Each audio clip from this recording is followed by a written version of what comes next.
Other people inside here at Papa D's, but we have room for more. So if you want to come, right?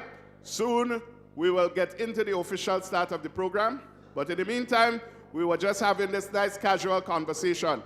For those of you who want the washroom, well, you're all going to find it out through those doors, yeah? And you go to the washroom and so on. Just so that you know, if we have any untoward situation, again, the doors will open and we can exit there, yeah? So you all keep it safe. Brothers and sisters, now that we're on the live and we're getting ready for things to happen, I want us to all stand and let's just say a word of prayer together. Yeah?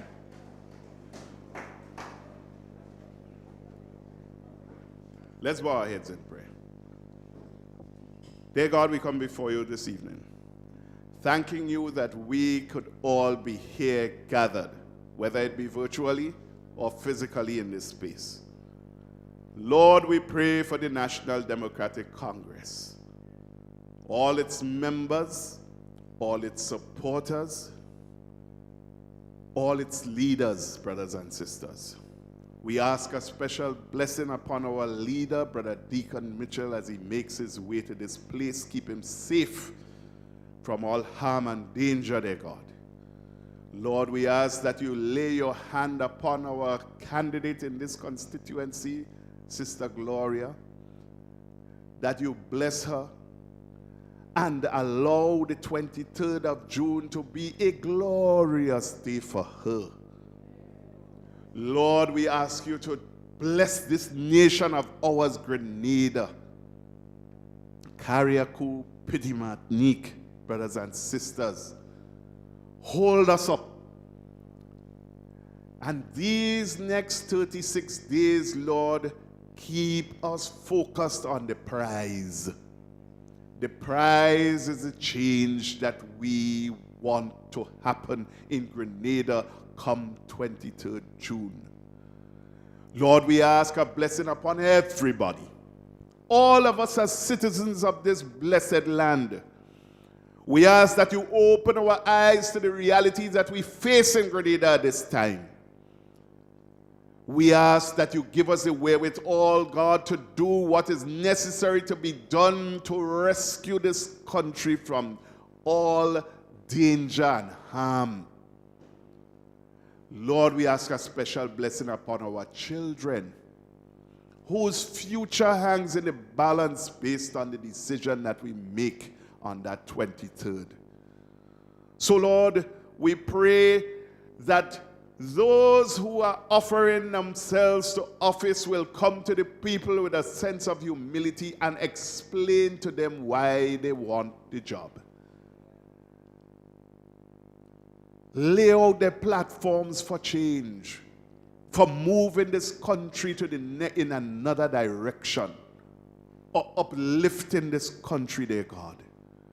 This is the time for reconciliation. This is the time to expose everything that needs to be exposed. This is the time that we must face the test, dear God, the litmus test of our stewardship. So, Lord, bless us all. Keep us. Make your face to shine upon us and give us your peace. Let's keep it real over the next 36 days, dear God. Let there be no violence. Let there be no confusion and bacchanal. Let us all put our heads and hearts together in an enterprise that is going to make this country smile when we would have gone to the polls in an orderly fashion and show to the world that we are a disciplined people. And so, Lord, thank you for your goodness and your grace. And we continue to ask your blessings upon us. In Jesus' name we pray. Amen. Wow, I sound like a preacher. I tell you, the Lord is a good Lord, you know. The Lord take us from far, you know. Yes. But the Lord have his hand on this nation. I believe it. But the Lord has worked through people. And He's working through y'all, brothers and sisters. So having said the prayer, I want to invite to the a learning exercise. As our leader will outline some of the plans that we as a party have for the people of Grenada when we take government next month.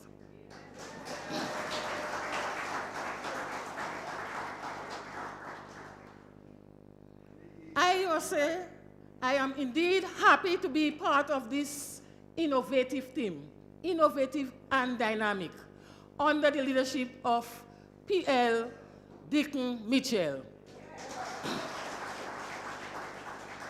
Deacon has brought so much to the table.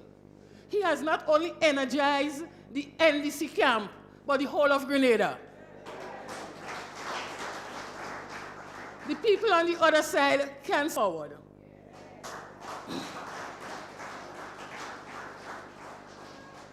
Let me share with you my vision for St. Andrews Northwest. My vision for St. Andrews Northwest is to have a constituency where there is equity, there is high standard of living, inclusiveness, and respect through empowerment. We need to empower our people. We need to empower our people. Our people are at a place now where they think that they cannot do better. Brothers and sisters, we can do better, and we will do better. So in our quest to empower our people, we will utilize our community centers to have training and to extend to the young people especially and to parents ways and means of how they can utilize skills that will be brought to them to make themselves more marketable and how they can take charge of their lives. We will also have centers, well, the same centers, we will use it for the young people as well as children in school, because we have to help sharpen the soft skills of our people. So when they go into a job, they will be able to hold a job. They will have the respect, they will have the teamwork skills, they will have all that it takes to hold a job. We also want to focus on healthcare. Are you satisfied with the quality of healthcare in Grenada this time? No, no, no, no. We have Maribor just up the road there. And if you go to Maribor, you cannot get an X-ray done. Yes, so we have to ensure that we beef up the healthcare system. We must beef up the healthcare system. And in beefing up the healthcare system, we want to provide greater services and more services, but we also need to ensure that the healthcare workers are satisfied in their job. So we have to provide for them some job security. Job security. We have to make sure that we have them not on contract, but on permanent work. When workers are happy, they have high morale. And when they have high morale, they produce. When workers produce, the economy grows. And our country will be better off. Because nurses were not treated well, they left. And so we have a brain drain when it comes to the nursing area. And so, we have to get them to have that confidence again to stay to build up Grenada. We also need to look at the agriculture sector. St. Andrews was once the breadbasket of Grenada. Now we are importing provision from St. Vincent. We have to improve on that. And for farmers to start producing as we expect them to produce, we have to fix the roads for them to get to the farms. Most farmers have abandoned their farm because the access is bad. When you go and you work hard, you cannot bring your vehicle up to take your produce out.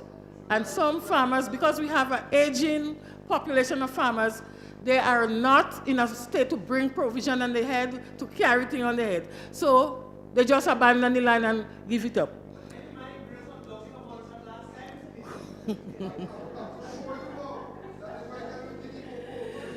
To build the agricultural industry, we also have to encourage younger persons to get into farming.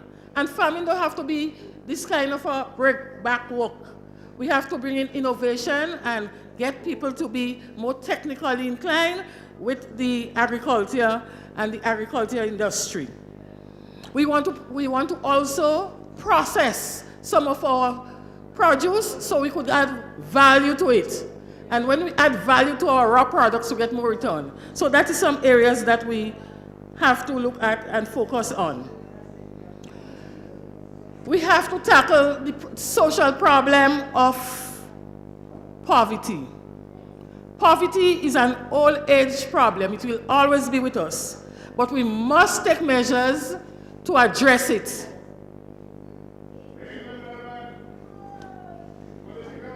Our PL is here.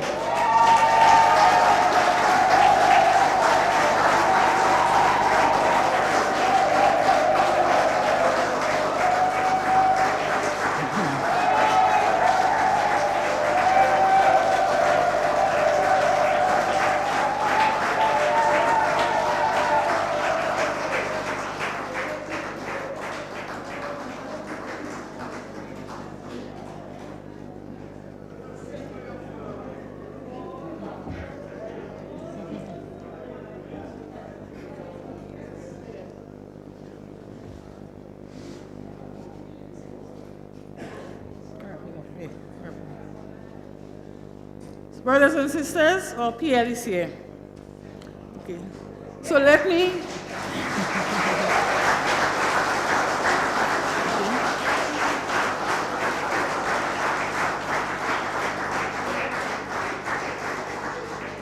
Accompanying the son is the mother. Stand and take a bow.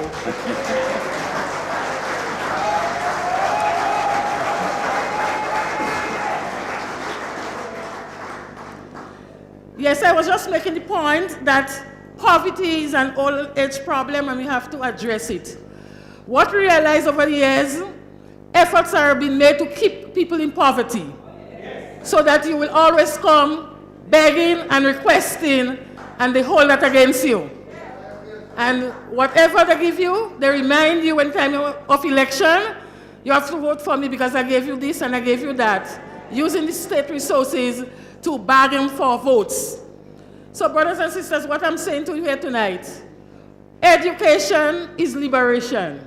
We know that very well.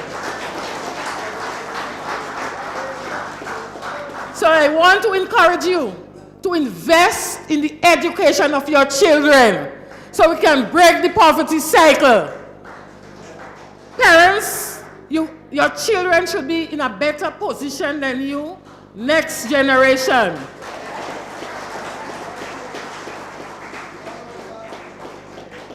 So you will be liberating yourself. You will be free from anyone coming to tell you, you must do this and you must do that.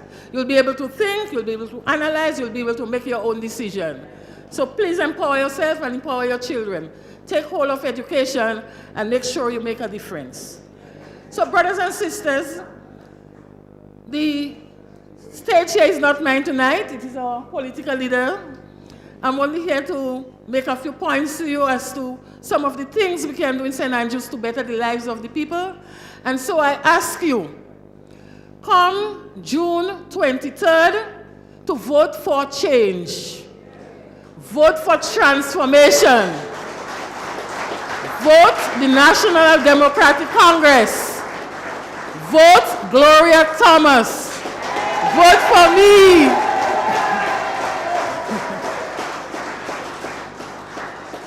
Thank you, brothers and sisters. I love you.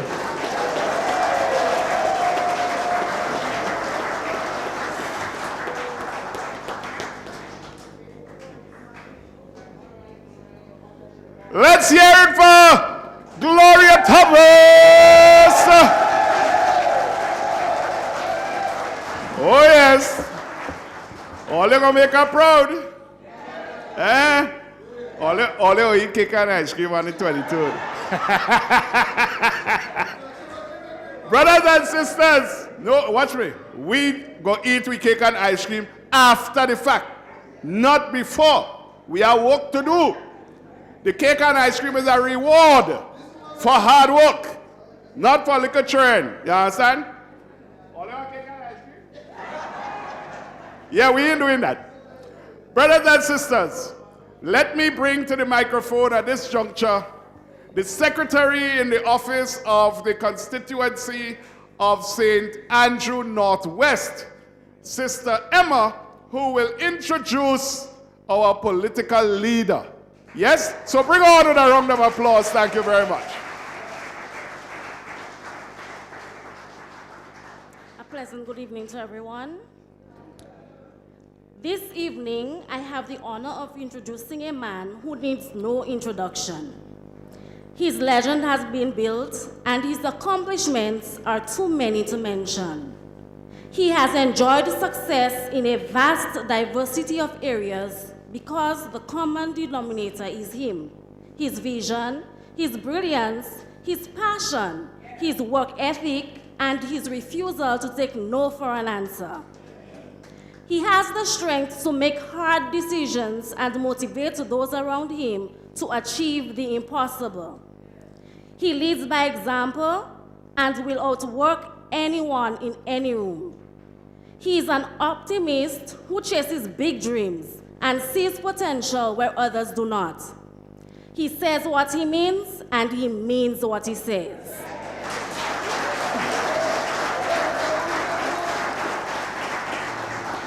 To address the many challenges we face, we don't need talk, we need action.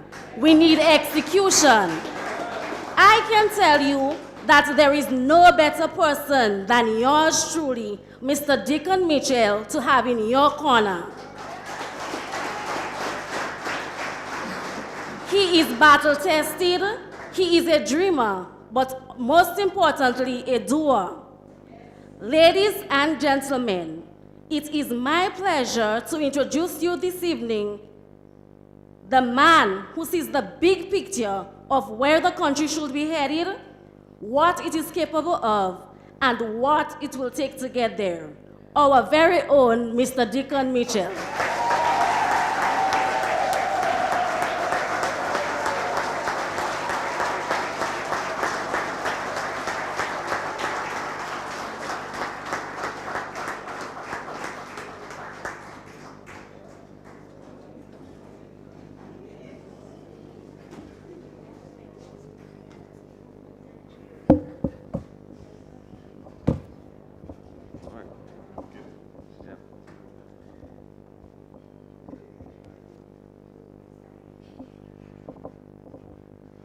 Good night, everyone.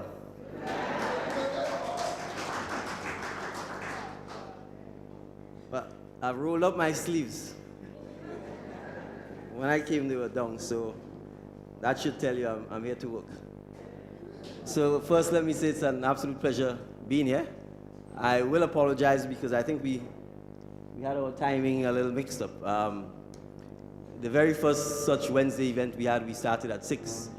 But I think the general feedback was 6 was a little too early, and so we had moved to 8, and I thought our team had standardized the time at 8 p.m. going forward every Wednesday. The intent was to present to our citizens, to the constituents in different constituencies, the National Democratic Congress's plans for moving Grenada forward and for transforming Grenada. Now, overwhelmingly, the reaction to those, and it's been only 2 Wednesdays, mind you, only 2 Wednesdays, or 3 Wednesdays. First was the national address, and as we promised at the national address, we said we will follow up every Wednesday to talk about different areas of our plans. And we've had 2 Wednesdays since. And there's been a overwhelmingly positive reaction to that, except that those who don't want to take the issues of the country seriously have responded by saying it's pie in the sky, dreams.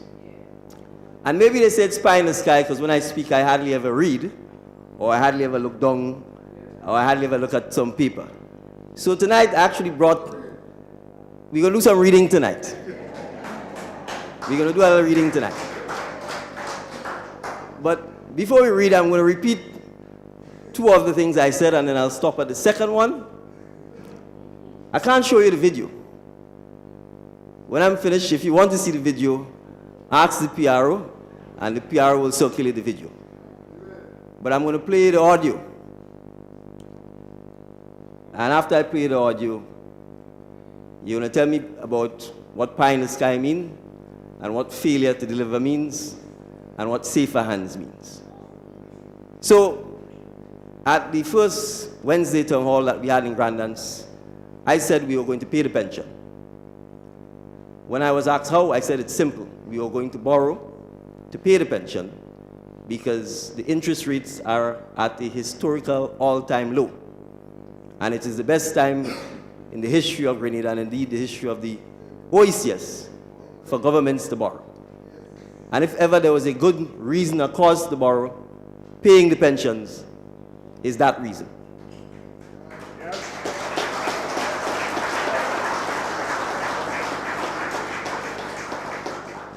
And we've said, when you pay the pensions, the money remains in Grenada. It circulates among Grenadians. The pensioners will be hiring younger Grenadians. The pensioners will be able to help their children and grandchildren educate themselves, start new businesses, pay for healthcare, buy food, etc., etc. The economy will grow. It will be a great stimulus package, perhaps the greatest in the history of Grenada. It will be the single largest transfer of wealth from the state to the citizens. And it is the citizens that need to be wealthy, not the government.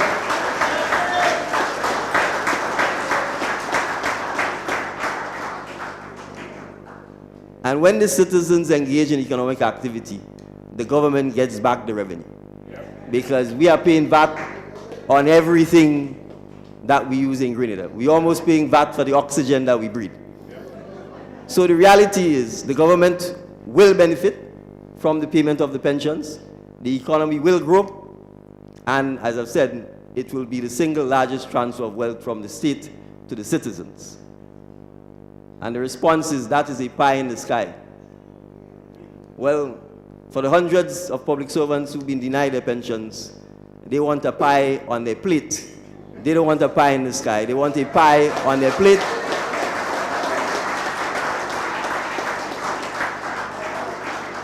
And we will put the pie on the plate. Now, the second thing I said, and it's not an original idea, it's already happening in some sectors. For example, in construction, for example, in the hotel sector, people are paid fortnightly or twice a month. So all we were saying is we will extend that across the nation and give all our workers the opportunity to be paid twice a month. Now again, the reaction is, this is pie in the sky. And my response is, we intend to put the pie on the plate. But I want to play you something so that you understand what we are dealing with. And I hope the audio here is good enough so you can hear it. 1 second.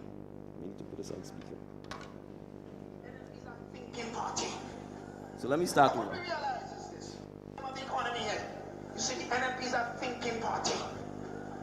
And what we realize is this. Every month, a man gets a salary. By the time the middle of the month, the man broke completely. And because of his being broke, the economy in several ways stagnates for that period. The NMP therefore will look seriously at the possibility of paying government public workers every 2 weeks, not every month, as it appears to be at this time. Brothers and sisters, only the NMP can talk about that. You know why? So, the tape ain't finished yet, but you all want me to go it over to make sure you're here? All right.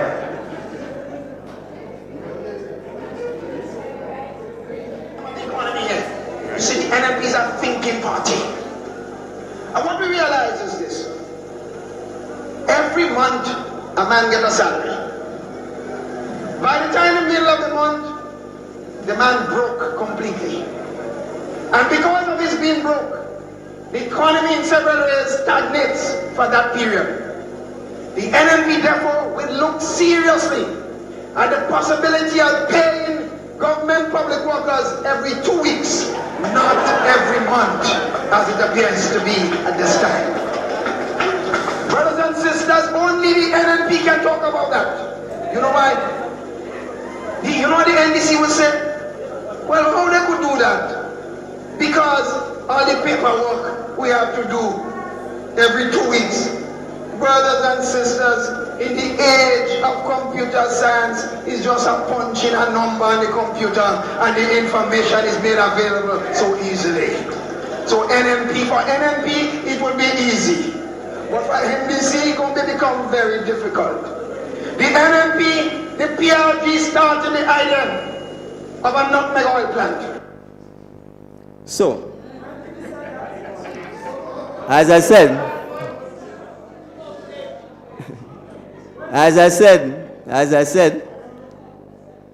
this is the audio. There's video to go with it. If you want to see the audio and the video on your phones, you can ask the PRO, and the PRO will do a blast, and he will circulate it.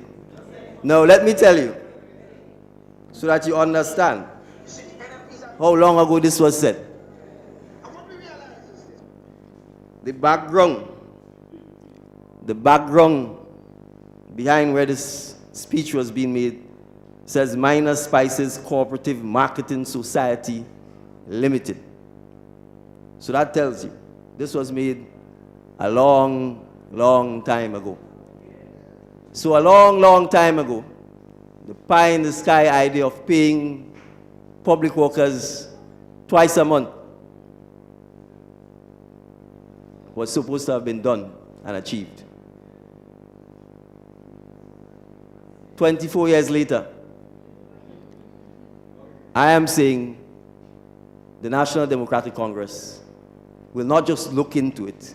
We will pay not just public workers, but we will legislate to make it lawful for employers to pay their workers bi-monthly, twice a month.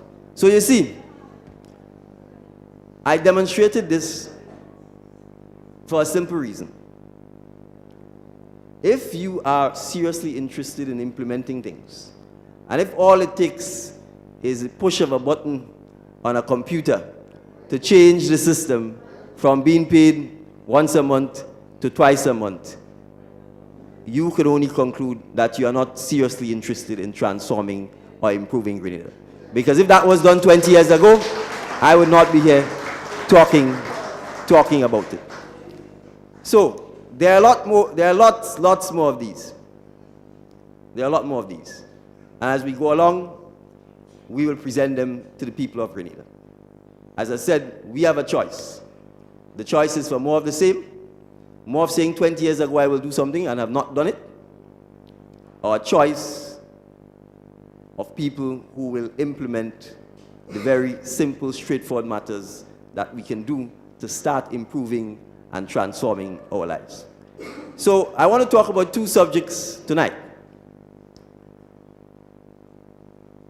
And I can stand here and say to you, point 1, 2, 3, 4, 5, this is what the National Democratic Congress proposes to do. And it may seem like a National Democratic Congress idea. But we are about transforming Grenada. And to transform Grenada requires the ideas of all Grenadians. And so I want to talk to you about a document called the National Sustainable Development Plan. The National Sustainable Development Plan. That's a document that is 175 plus pages long. It's a document that was prepared by the current administration as a plan from the year 2020 to 2035. And so, lest you think I'm inventing it, I'm going to give credit to where credit is due. And let me tell you who prepared the plan. They even have the little copyright symbol by it to make sure that when I'm talking about it, I have to let you know that the plan was prepared by them. Not by the NDC, not by me. The plan was prepared by them. So let me tell you who prepared the plan. As I said, I'm reading tonight, so you see I have my reading glasses.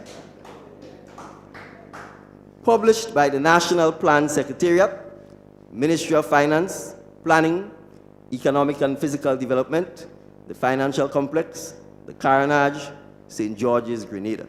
The phone number is there, 435-0244.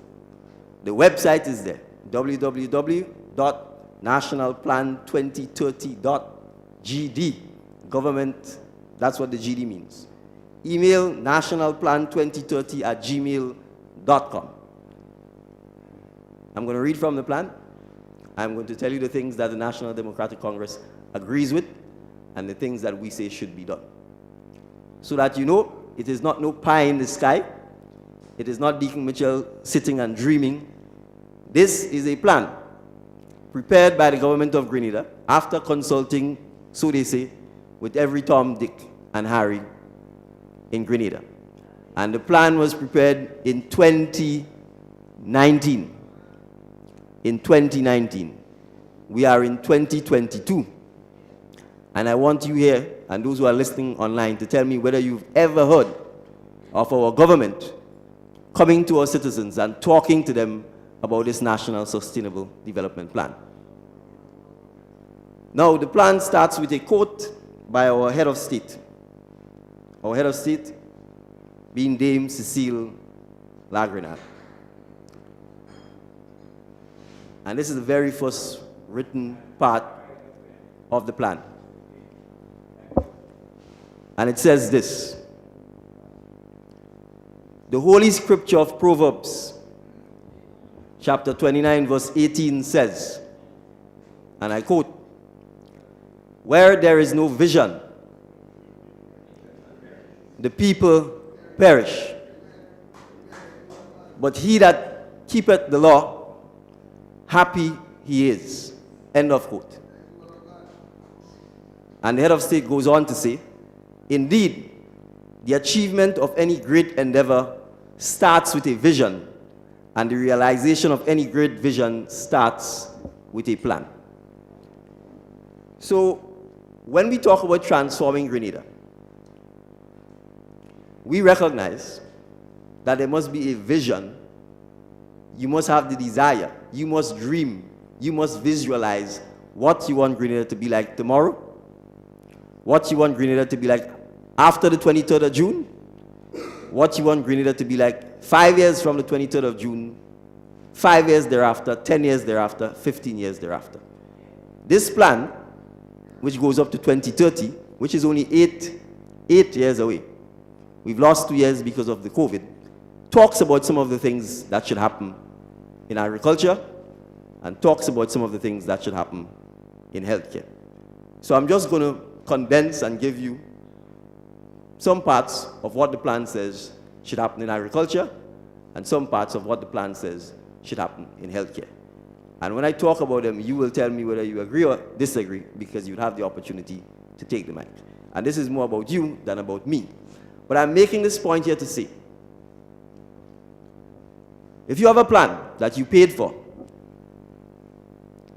that is 175 pages long, the least you could do is talk and discuss that with the citizens and talk about which aspects of the plan you are going to implement, or that you have implemented, or that you cannot implement for whatever reason.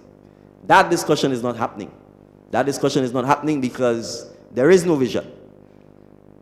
There is no desire to implement any plan. There is no desire to transform Grenada.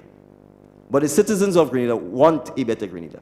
They want improved healthcare, and they want a robust, successful, and prosperous agriculture sector.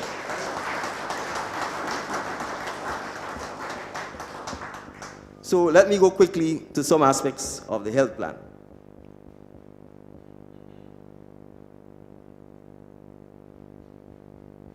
And as I said, it's 175 pages, so there's a lot of reading in there. as I said. So I highlighted some of the things so we can get to it.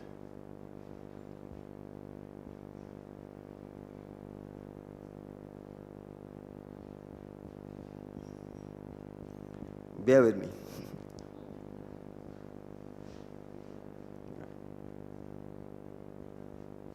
Right. Healthcare. So the document says in the public consultations in 2018 and 2019, this is what Grenadian says. There is a need for us to fundamentally improve healthcare in Grenada. And the document says every Grenadian that was spoken to was vehement in saying that the healthcare services of Grenada need improving and need improving now. And that the healthcare system needed a complete overhaul. And so it started talking about the things that should happen in relation to healthcare in Grenada. It started off by saying there must be an immediate upgrade of all or some of the community health centers to polyclinics to ensure that they are open for extended hours, particularly for citizens in the rural community. It goes on to say, and the National Democratic Congress agrees with this, there should be at least one health center in each parish that operates 24 hours a day that provides a wide range of services for the citizens of that parish. So that's one. At least each parish should have a healthcare center that operates 24 hours a day. Yes. 2, a pharmacy in each parish that operates 24 hours a day. So, those are just 2 issues in healthcare. So if I stand here without the document, without the computer, and I come to you and I say, the National Democratic Congress intends to ensure that there is at least one health center in every parish that operates 24 hours a day, and that there is at least one pharmacy either connected to the healthcare center or a private pharmacy that operates 24 hours a day in each parish. And you like the idea and you clap. Will you call it a pie in the sky idea? No. So I didn't invent the pie. The pie comes out of consultation with Grenadians who indicated that at a minimum, Grenadians want a healthcare facility in each parish that is open 24 hours a day so that you can have access to it. So that if you're in St. Andrews, you don't have to go down to the General Hospital. If you're in St. Mark, you don't have to go down to the General Hospital. If you're in St. David, you don't have to go down to the General Hospital. If you're in St. Patrick, you don't have to go down to the General Hospital unless it is some absolute critical care. So, when we say the National Democratic Congress will implement this, we are implementing the ideas of Grenada. We are implementing the National Sustainable Development Plan, paid for, printed, and copyrighted by the Ministry of Finance under this administration. So we are interested in what the people want, and we will do what the people have asked us to do.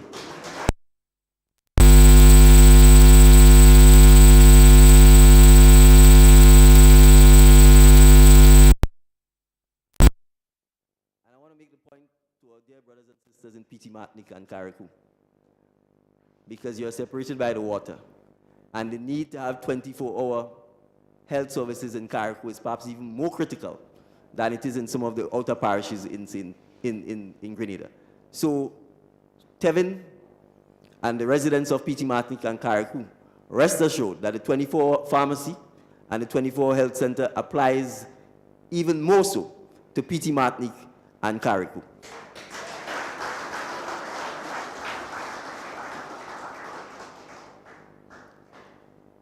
They give simple examples of things that we need to invest in. We need to invest in training and encouraging more people to become midwives. That is not a pie in the sky dream.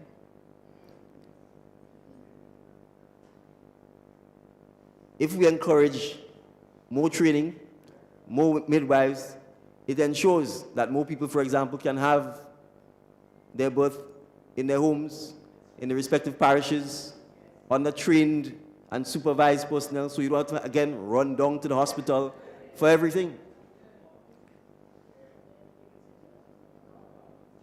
Simple, straightforward examples coming out of the document. I didn't invent them.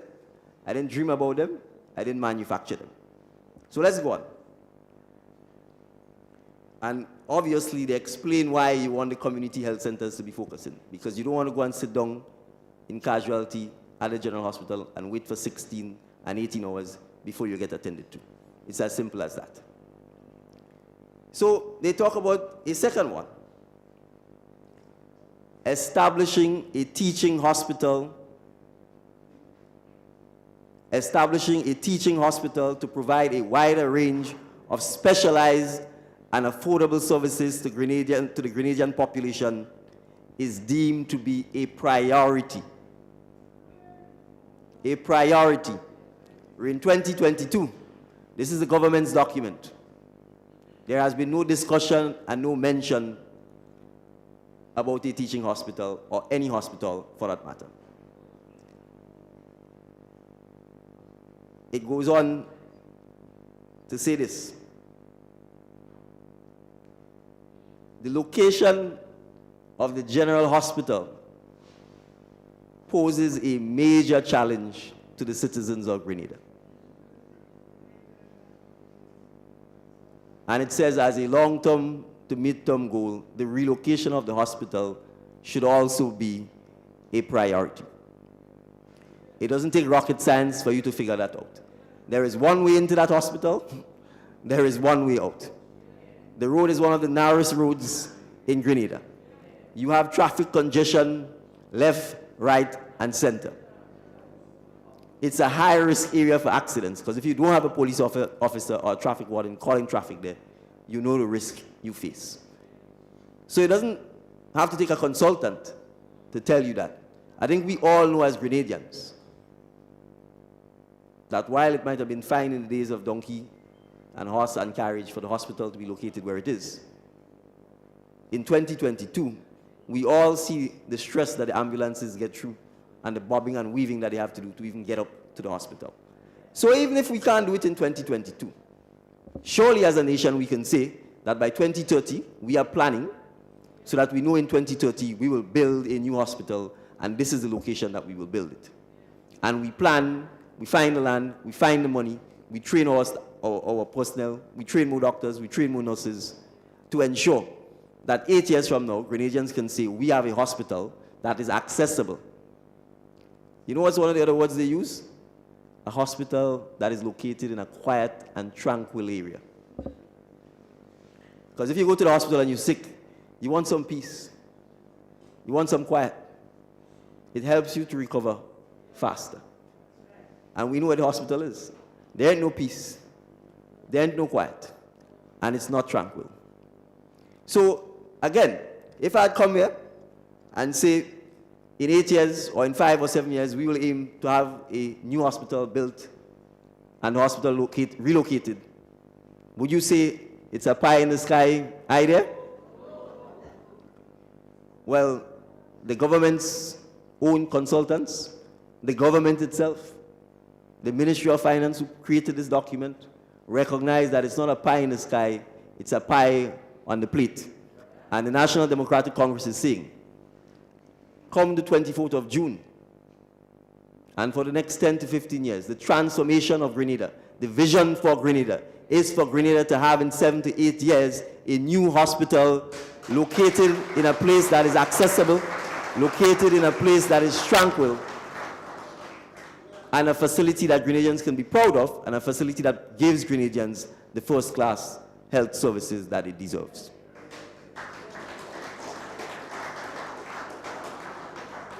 And make no mistake about this, people are interested in assisting and helping and investing in building a new hospital in Grenada.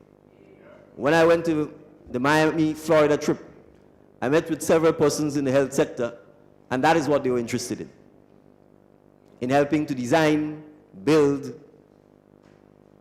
and manage a brand new hospital. So these are just simple, straightforward proposals coming out of our national sustainable development plan for the healthcare sector. I'm mindful we have to get to agriculture, so I'll give one more, and then we'll go to agriculture. And this one is important. It says, importantly also, long-term support and care for cancer patients is required, given that cancer is one of the leading causes of death in Grenada.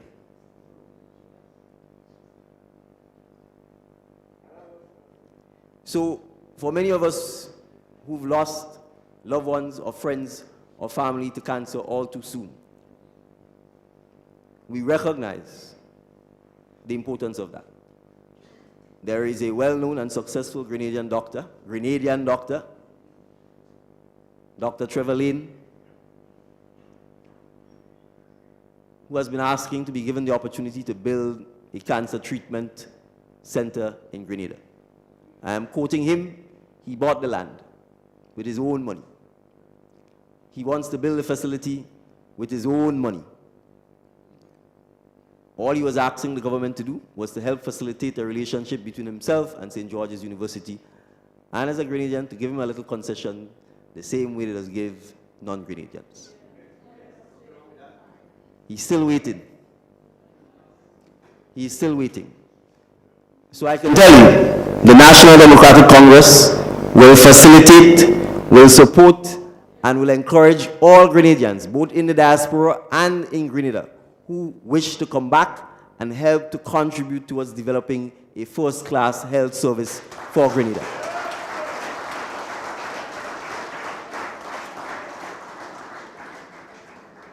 So for the Grenadian doctors in the diaspora, if you're listening, whether it's Dr. Bazinski, whether it's Dr. Ned, whether it's Dr. Lane, to all of our nurses who have retired and who are prepared to come back and contribute to Grenada, I am guaranteeing you that under the National Democratic Congress, you would be welcome. There's a lot of work to do, and we will put you to work once you are prepared to contribute towards helping us with the healthcare services.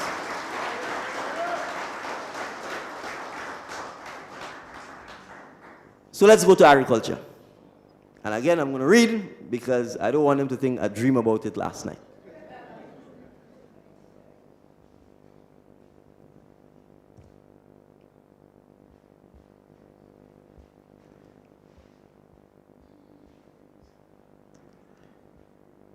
And there's a lot on agriculture.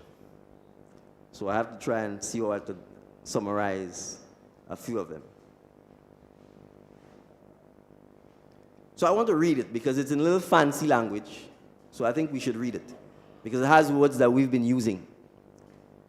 Increasing the value of primary agricultural commodities is a sure way to transform our rural communities by providing high-paying jobs for workers and income stability for farmers, which can go a long way in supporting sectoral linkages, economic diversification, and foreign exchange earnings. So this is the government's document saying that we need to increase the value of our primary agricultural products, because by doing so, it will transform the rural economy, which is where we are. It will give better paying jobs to the citizens in the rural economy, and it will provide income stability for farmers. So it goes on to talk about the obvious thing we need to do, agro-processing. It says Grenada needs to establish an agro-processing plant to add value to our spices, herbs, fruits, vegetables for local consumption, as well as for export. It says priority has to be given for investing in freezing and storage facilities where farmers can send their local agricultural produce to be stored to meet off-season demand.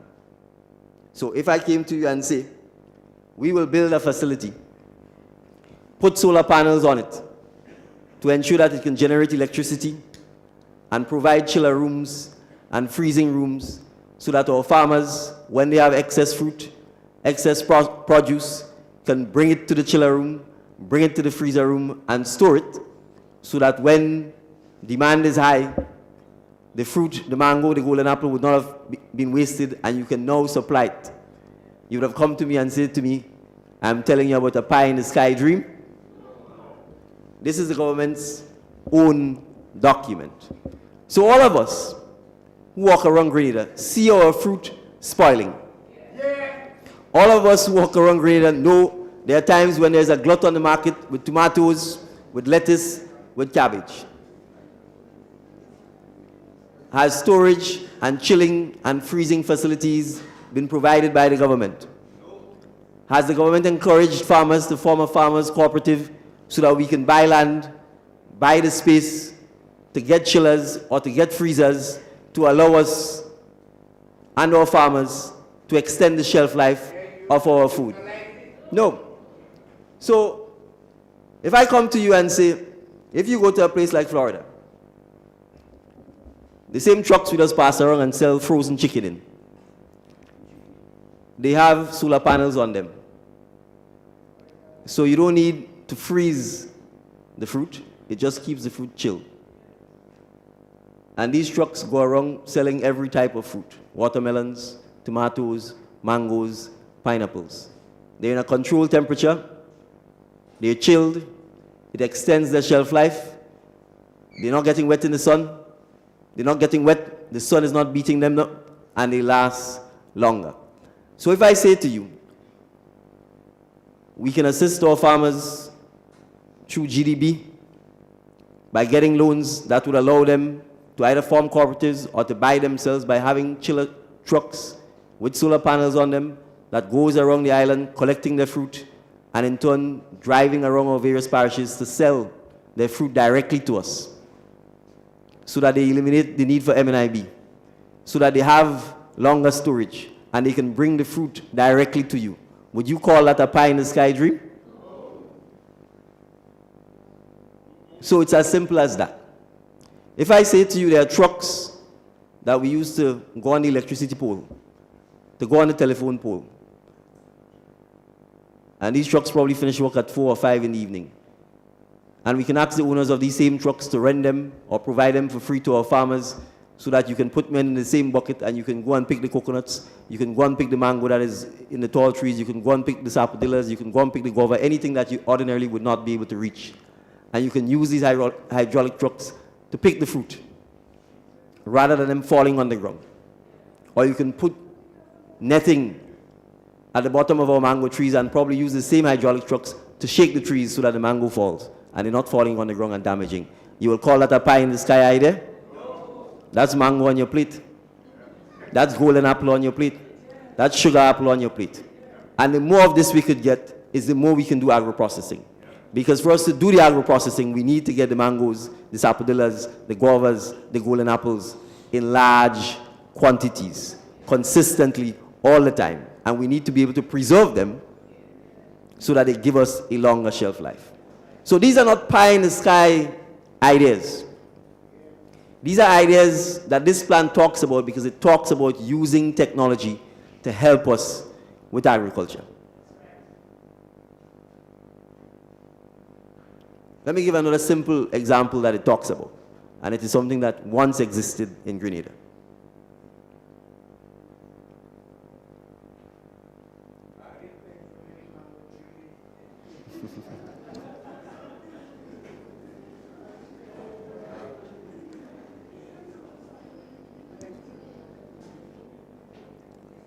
So,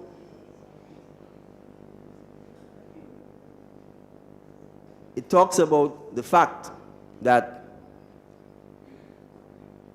for fishing, that the average age of fishermen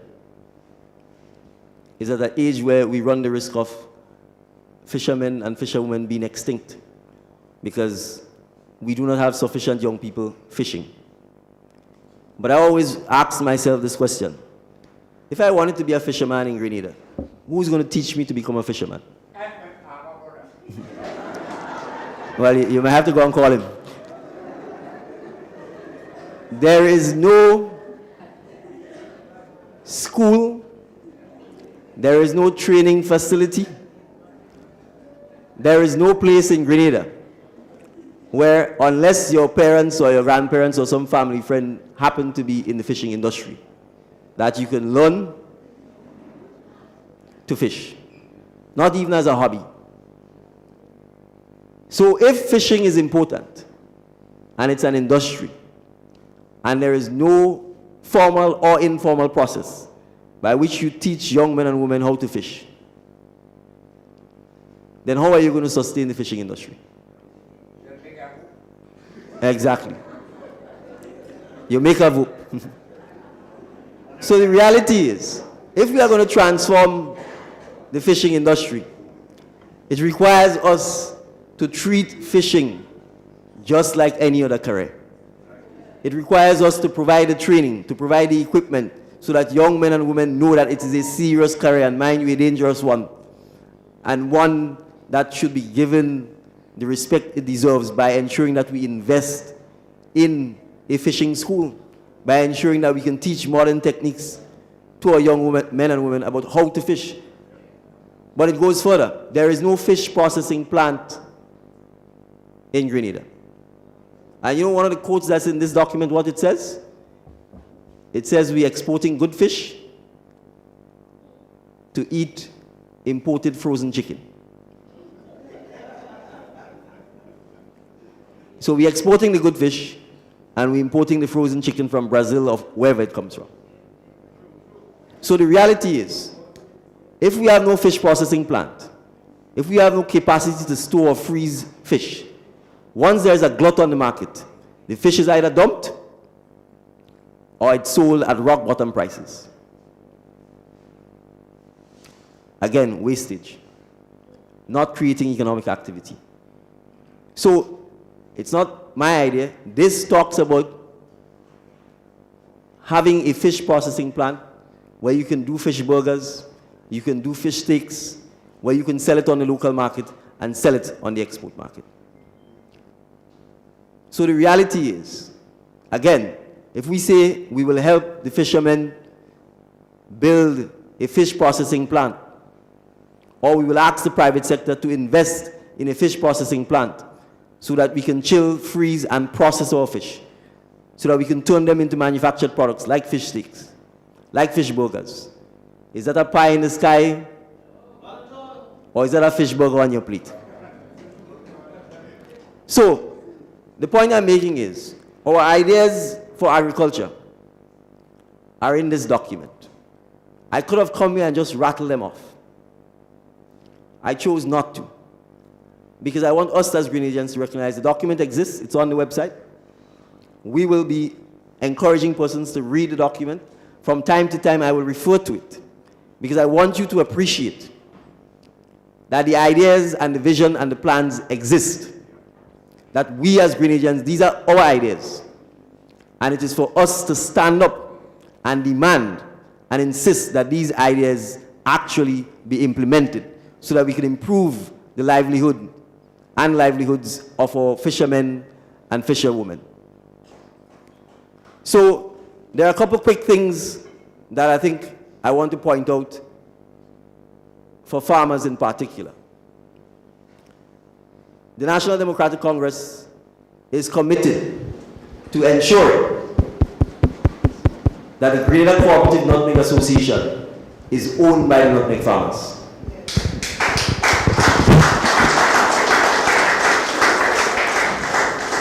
It therefore means we are committed to taking the necessary legislative and administrative changes to ensure that it moves from just being a statutory body to being a full-fledged cooperative that is owned by nutmeg farmers.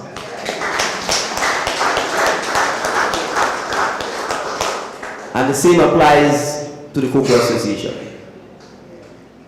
So farmers, we know that GCNA has created wealth and has significant assets. There should be no doubt who those assets belong to ultimately and who the beneficial owners of those assets are. So you can rest assured that we will champion for and advocate for the GCNA to become a full-fledged cooperative owned by nutmeg farmers. And the same applies to the Cocoa Association.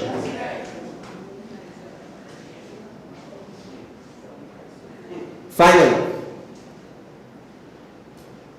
or the penultimate fight, pre-year lastly. I am told that if you fall into the powers that be in the police force, or if you're not doing your job properly as a police officer, the pre-jail larceny unit is where you don't. It's like sending you to Piti Martinique or Carriacou, or sending you to Siberia. Pre-jail larceny is a significant negative factor that impacts on farmers. The law needs to reflect that. The enforcement of the law via putting resources into the pre-jail larceny unit within the police force and making sure that they treat pre-jail larceny as a serious scourge must happen. Yeah. And the use of technology must happen. We have drones. We have cameras. The police has drones. Instead of flying over Ghanaian's beach when there's nothing happening, fly the drones over the farmers' produce, especially at times when we know it is reaping season. And I've heard, and I hope it's not true, that even some members of the police force are involved in pre-jail larceny.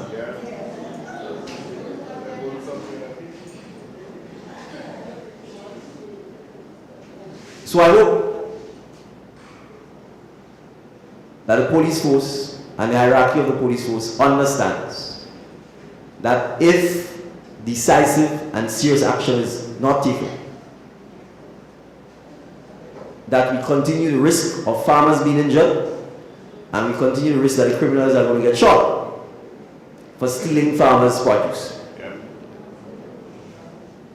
So we have to ensure that as a society, we take the necessary measures to give the farmers and the farmers' produce the protection they deserve by ensuring that our laws, first of all, are beefed up and that the sentences for pre-jail larceny reflect the seriousness of the crime.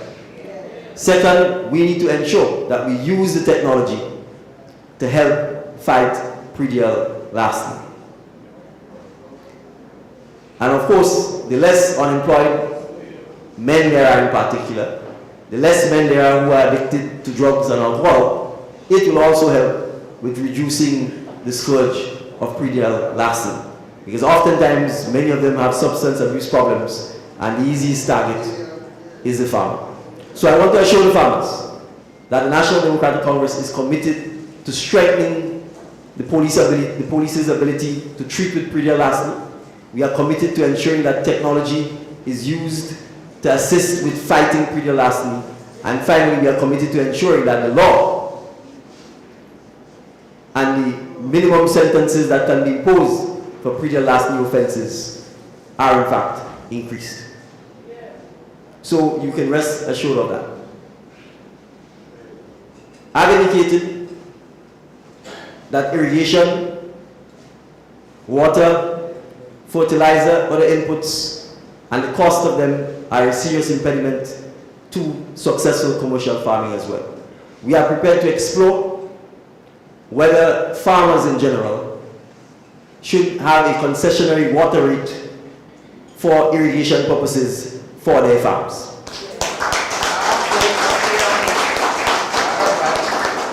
This is an issue that is of particular importance in Piti Martinique and Carriacou as well, because of the challenges that they face with water. Right? So I want to assure our farmers that, as I've said publicly, the national budget will be realigned to ensure that the budgetary allocation for agriculture and fishing reflects the importance of agriculture, agro-processing, fishing, fish processing, and or food security as a top priority of the National Democratic Congress.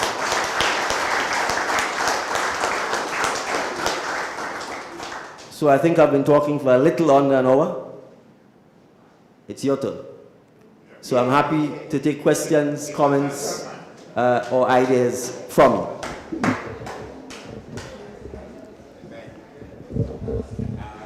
Brothers and sisters, this microphone is for you. Yes. So you can come line up behind the first guy. Mr. Leader, my plans wasn't to be here tonight. To be honest, I came out from a hard day work, but I had some things that I had to bring out. Yes. I've spoken to you before you became the leader of this party. Yes. And from the plans that you laid out to me, I recognize that you is one that I could support. My dear lady, the representative for St. Andrews Northwest, my former teacher, I would like to congratulate you now that you've taken up that post, because since last election I have been asking you to do that. Because I think you were the person to do it last election. My whole thing about it is the people that is coming against you and saying that you was the one that was chastising. The Bible says that God chastised those who he loved. So those that complaining now that you beat them to try to get things right in their lives, they don't recognize that you was doing it because of love. You is a woman of love, and I know that I can trust in you and what you are doing.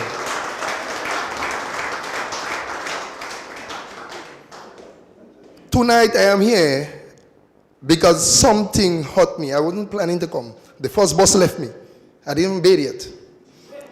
But I'm here because I am here to prove something to NDC. If you do not stand for something, do not lie down for it. Satan has a plan of doing everything and how to distract people. And I'm recognizing that our party members are being betrayed because of bribes. And if you are not standing because of what you was going and fighting against all the time, why are you lying down for it now? So you're trying to prove that we in NDC is not on a basis when you are fighting for your own security. This is not what we party stand for. Our party stands for integrity. Our party stands for sound-minded people that is for the development of our country. And we are here because we love our country. They're doing a road program and they don't cut my gap. Because I have a jersey print hung up in my veranda. For love of country, vote NDC. Mr. Dicklin, I am going to tell you straight up. You have plans and you are proving that you is a man that could put your plans into action. If we, the NDC, was in power for 10 years, we wouldn't have to campaign this time. Thank you. Indeed.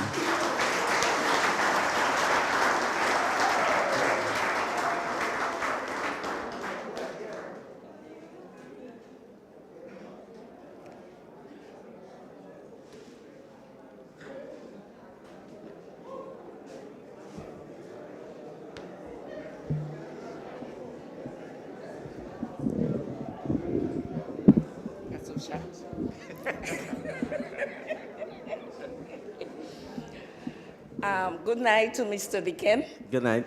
And good night to Miss Gloria and to the audience. I love to see all you all looking good. Mr. Dicken, I heard everything that you said, and your plan that you have is a good plan. And we stand in solidarity with you. Thank you. And we're going to work with you. Thank you. I have 2 issues to bring up. Sure. We have the Maribor Agriculture Station.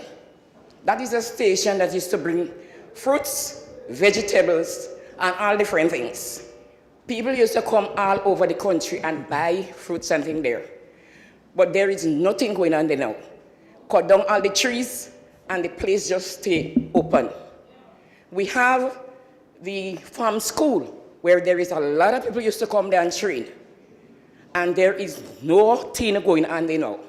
So I would like to know what plans and programs you will have for this place there, these 2 places, when we go into office.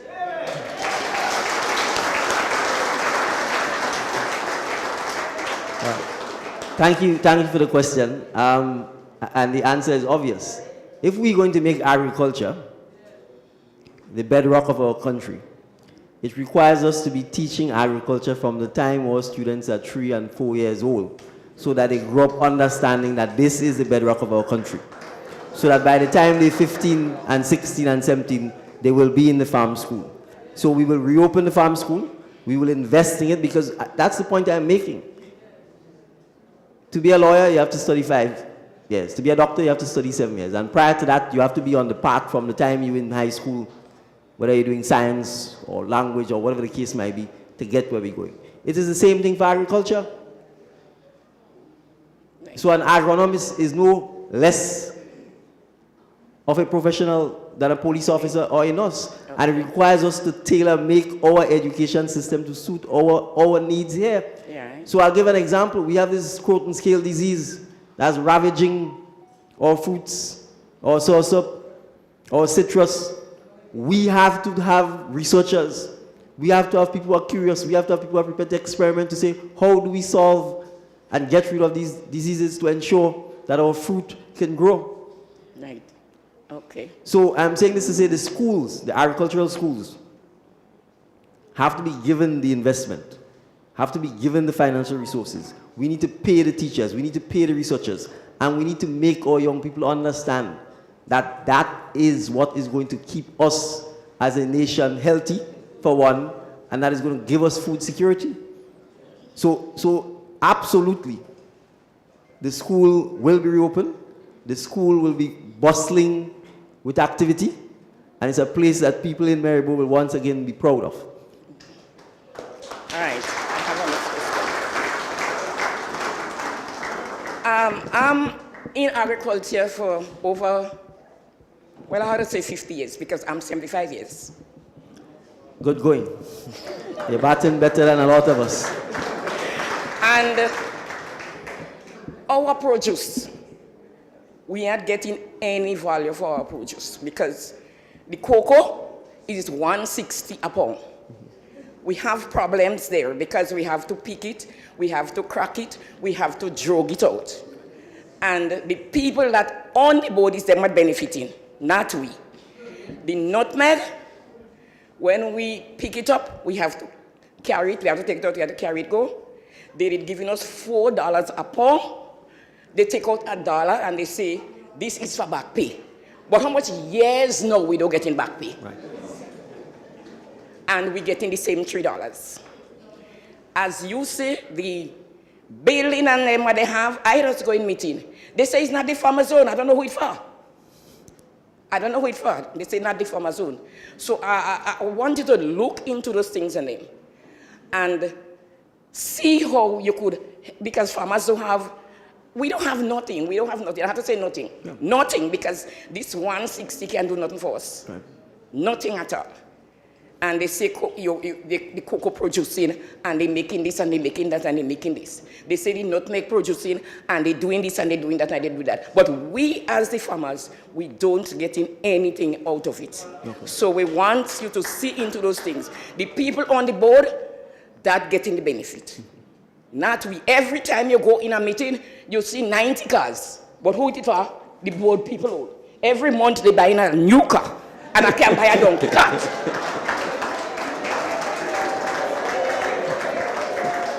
So when you go inside there, I would like you to look into those things and them for me, please, because I want my grandchildren to benefit of those things and them, because I grow and I have to leave.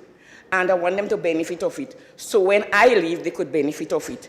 But if anything don't happen, they can benefit. Right. So I would like you to look into it for me, please, when we go inside. Thank you. Right. Thank you.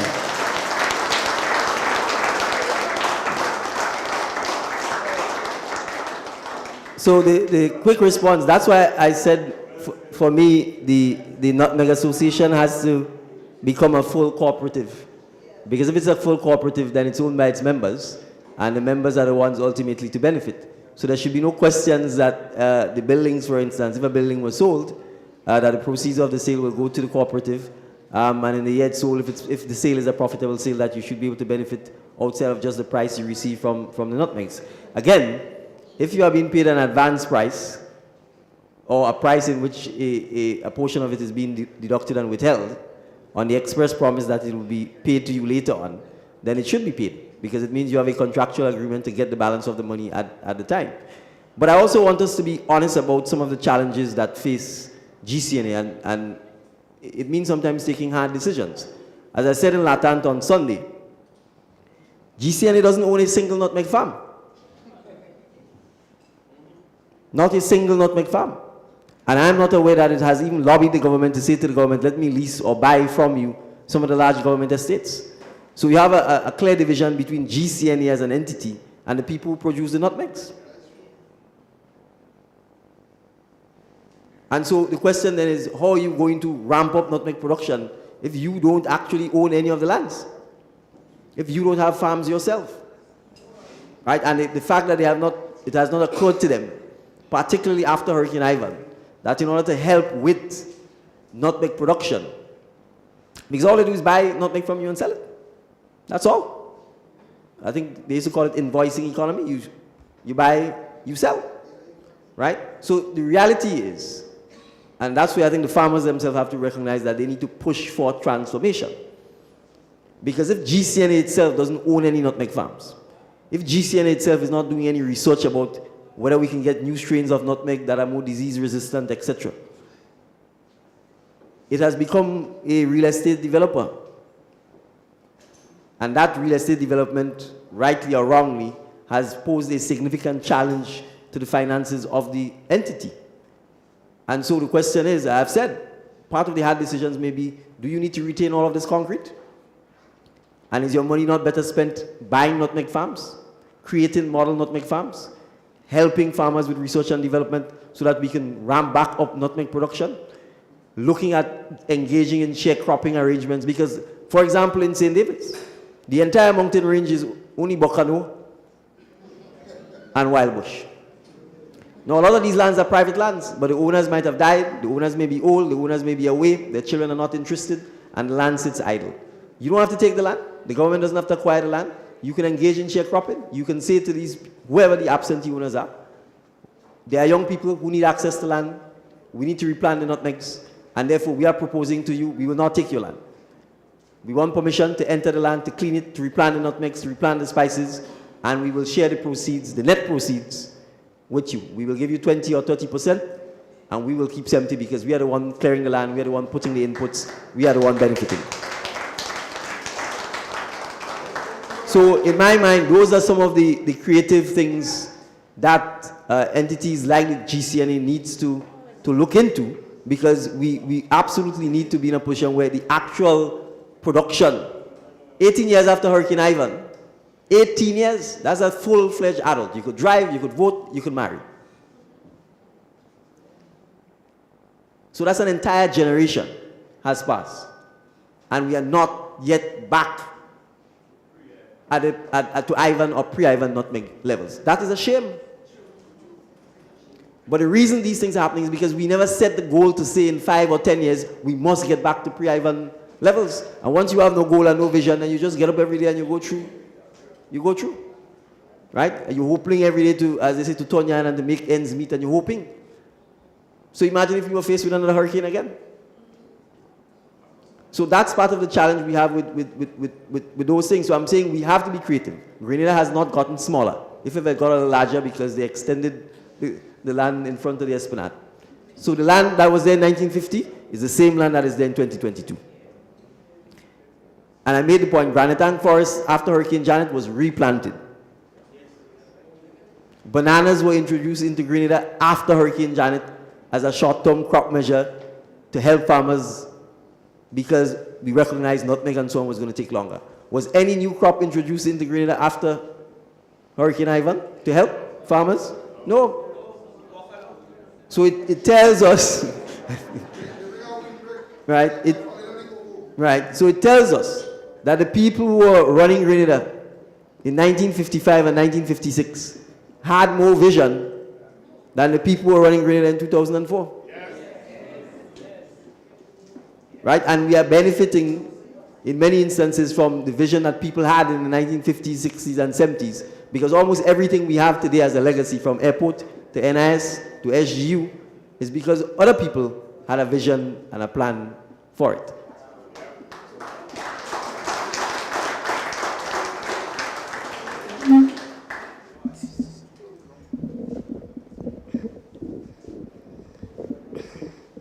I want to take this opportunity to say welcome to our constituency. Thank you very much. My political leader, Dick Mitchell, and a pleasant good night to everyone.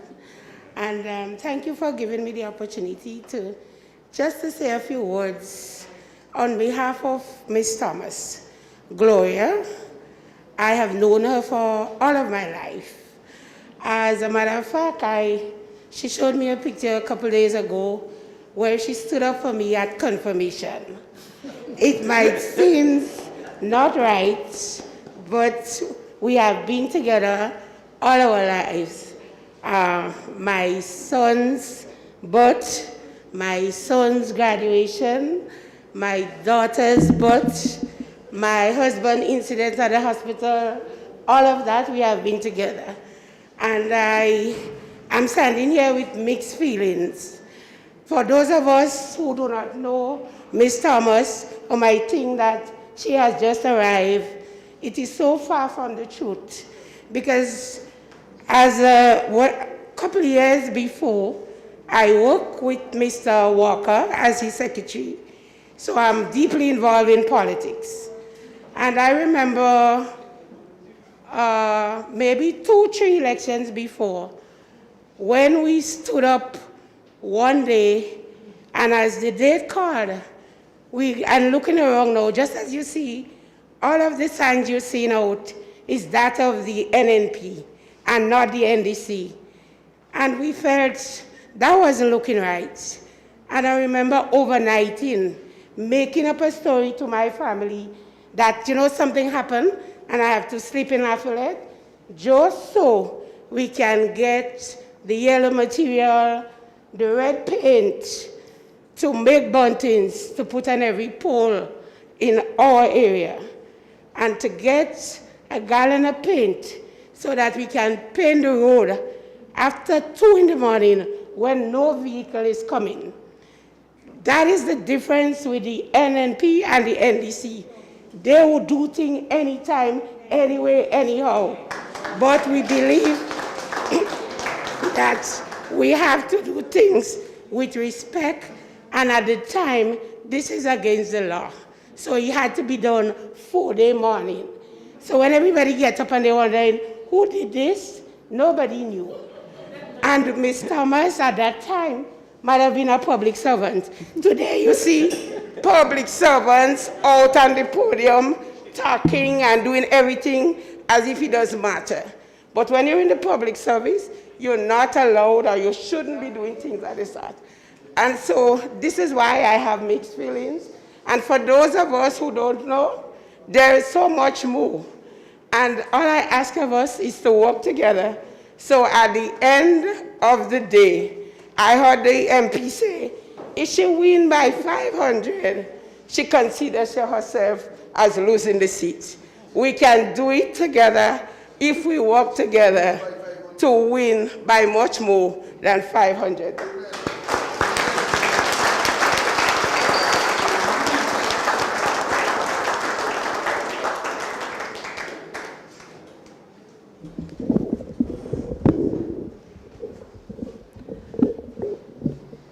Good night to everyone, Good night. especially the political leader and our constituency leader. You say a lot of things that is food for thought, yes. But Grenada so divided. How we will do it if we can come together?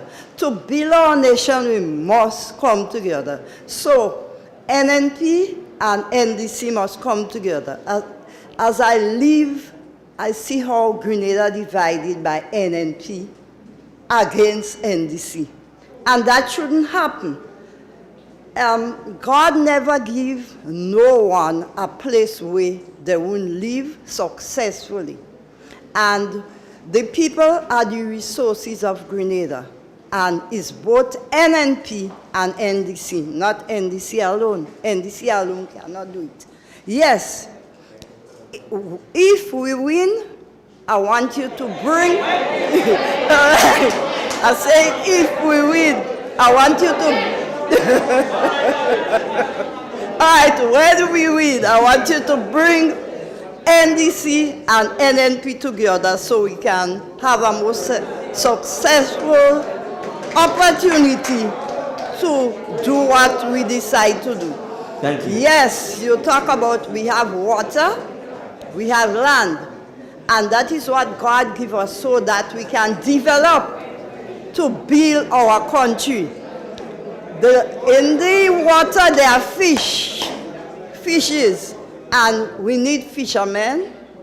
We need a fishing school so that our industry should be developed. In the land, we need to take care of the farmers, and the lesson is high. So, if we don't do something, we can be successful. So, you rightly said what you said, that not pie in the sky. We want to build Grenada, we must be united. And we must get rid of this division. Thank you. Thank you very much for your comments.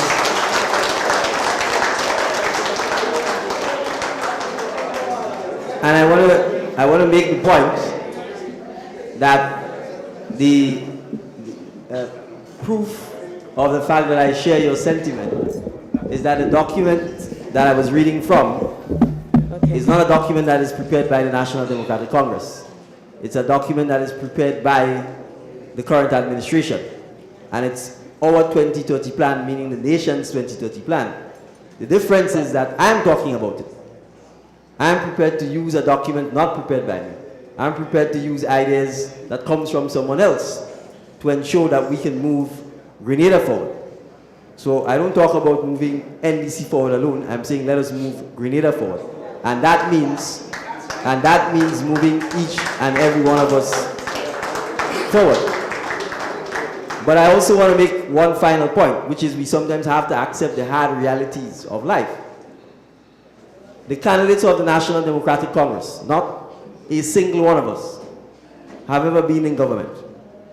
Not a single one of us has ever written or implemented government policy, because we are all relatively, some a little, have been around a little, all relatively new in offering ourselves for public service. So the decisions that have been made for Grenada since 1995, except for the period of 2008 to 2013, has been made by the incumbent administration. And so the state of Grenada, the quality and the kind of leadership we have, the culture we've promoted, the work ethic or the lack thereof that we have, the education system or the lack thereof that we have, the health system or the lack thereof that we have,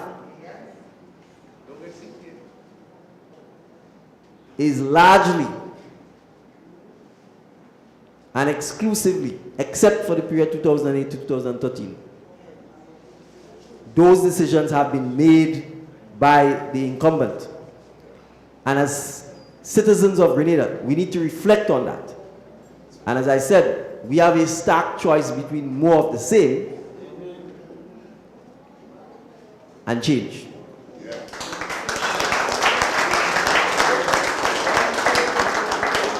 And that change includes the question of unity. That change includes the question of unity.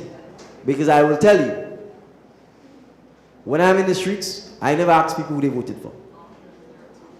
I never ask people where they're NP or where they're NDC. You are Grenadian? I'm asking you to vote for me. I don't care how you voted in the past, who you voted for. That's not my business. What I want to know is who you're voting for on the 23rd of June, 2022.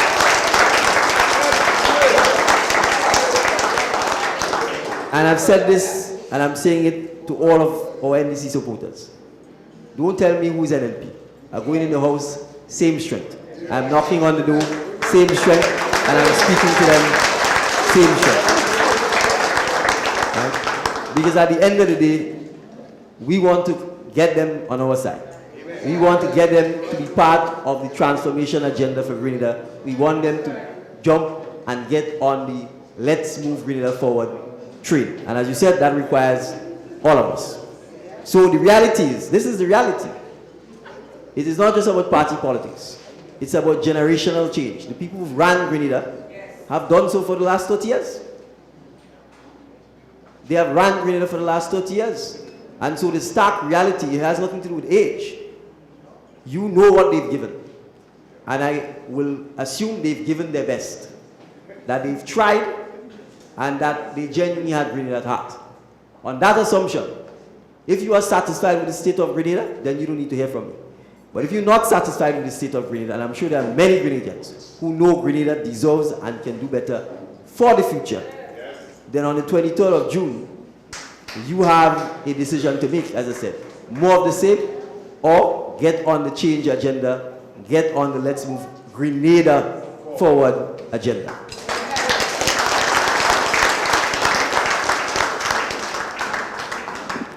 A pleasant good evening to the political leader. Good evening to you. Mr. Deacon, and to everybody here. Well, I cannot speak about agriculture and everything else, but what I do want to speak about is customer service skills and the disrespect of Grenadians to Grenadians. And they call us JCB. I'm very disappointed because for the past few weeks I'm here, I'm speaking about my experience. For example, I had a surveyor coming to do some work for me. He came late. And he came laughing. I said, this is disrespectful. I cannot refer you to anyone else. The lady has to go to the market to sell her produce and you all come 20 minutes late. He came out of his car. He said, I have no time for this confusion. Find another surveyor. So I had to find another surveyor, call JetBlue, change my flight to get another surveyor. They charged me $900, but I get another one charging me $500. It's a lot of corruption in Grenada, and the fish is rotten from the top, so the whole fish is bad. I go to the credit union, nobody was there. I talking to the security worker. I say, anybody here? He said yes. I sat down 20 minutes. I asked him the same question. He was on his phone. He refused to answer me. Then I asked the worker, what is the name of the security? She said, ask him.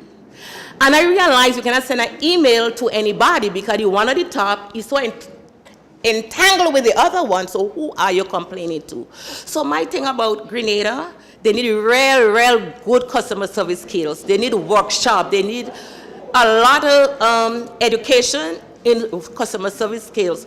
Growing up, we had what we call civic service in Methodist school. So they had to start from the roots in education from stage 1 right up, because people is very disrespectful from the airport to the stores to anywhere you find people operating. It is so sad, and they see us as not Grenadians. But we in the diaspora are doing a lot, and I said to myself, if NDC don't go inside a day, they could have storm, they could have disaster, they could have COVID. I ain't sending jack to anybody in Grenada, period.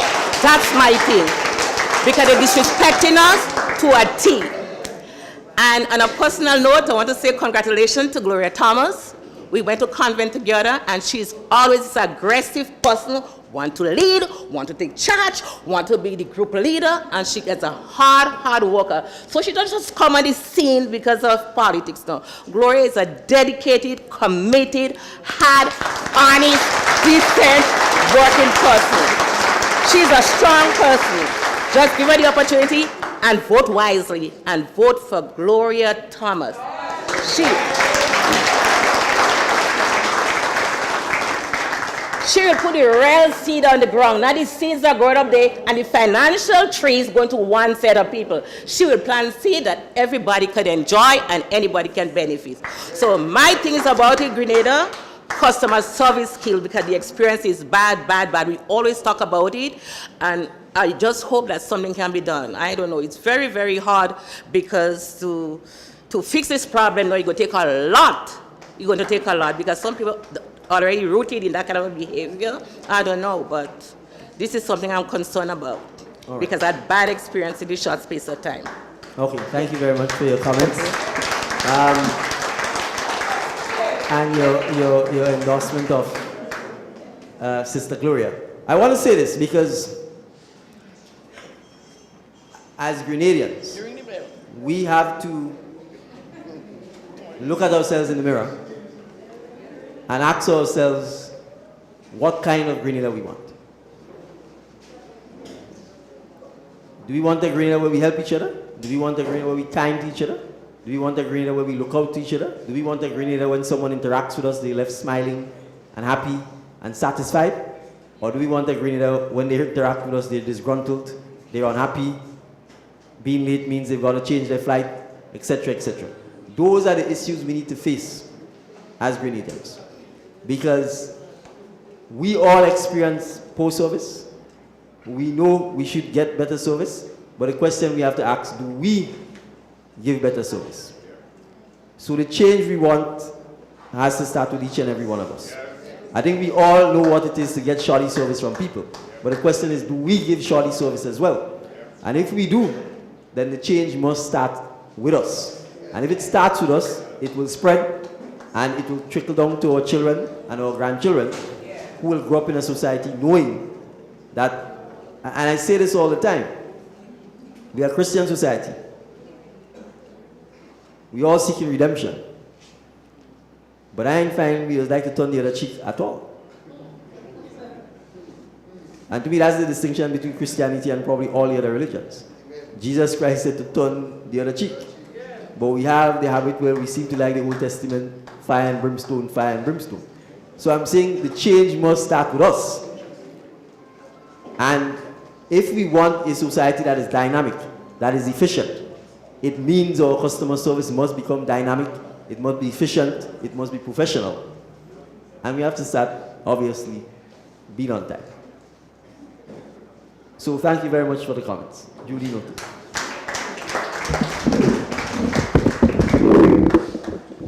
Good night to Mr. Deacon Mitchell. Good night, sir. Good night, Miss Gloria Thomas.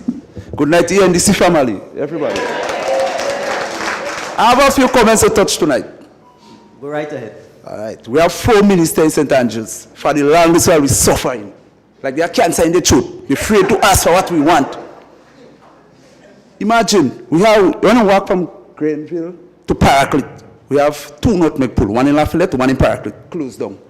We have to leave from Paraclete to go quite in Granville to sell some nutmeg, line up, get a number, in the hot sun, old people line up to sell a little bit of produce. We work hard, we pick it up, we mace it to go to sell it. We still have to get trouble to sell it. Trouble. To go up in the land again, road block, agriculture land block up, we can't go, we have to park with vehicle certain way to joke thing to come down. They like Grenada. What they doing about that on them? Mr. Deacon, when you reach in power, I want you to address this thing in a very nice house. Make the farmers happy. Give us something. That's my point tonight. All right.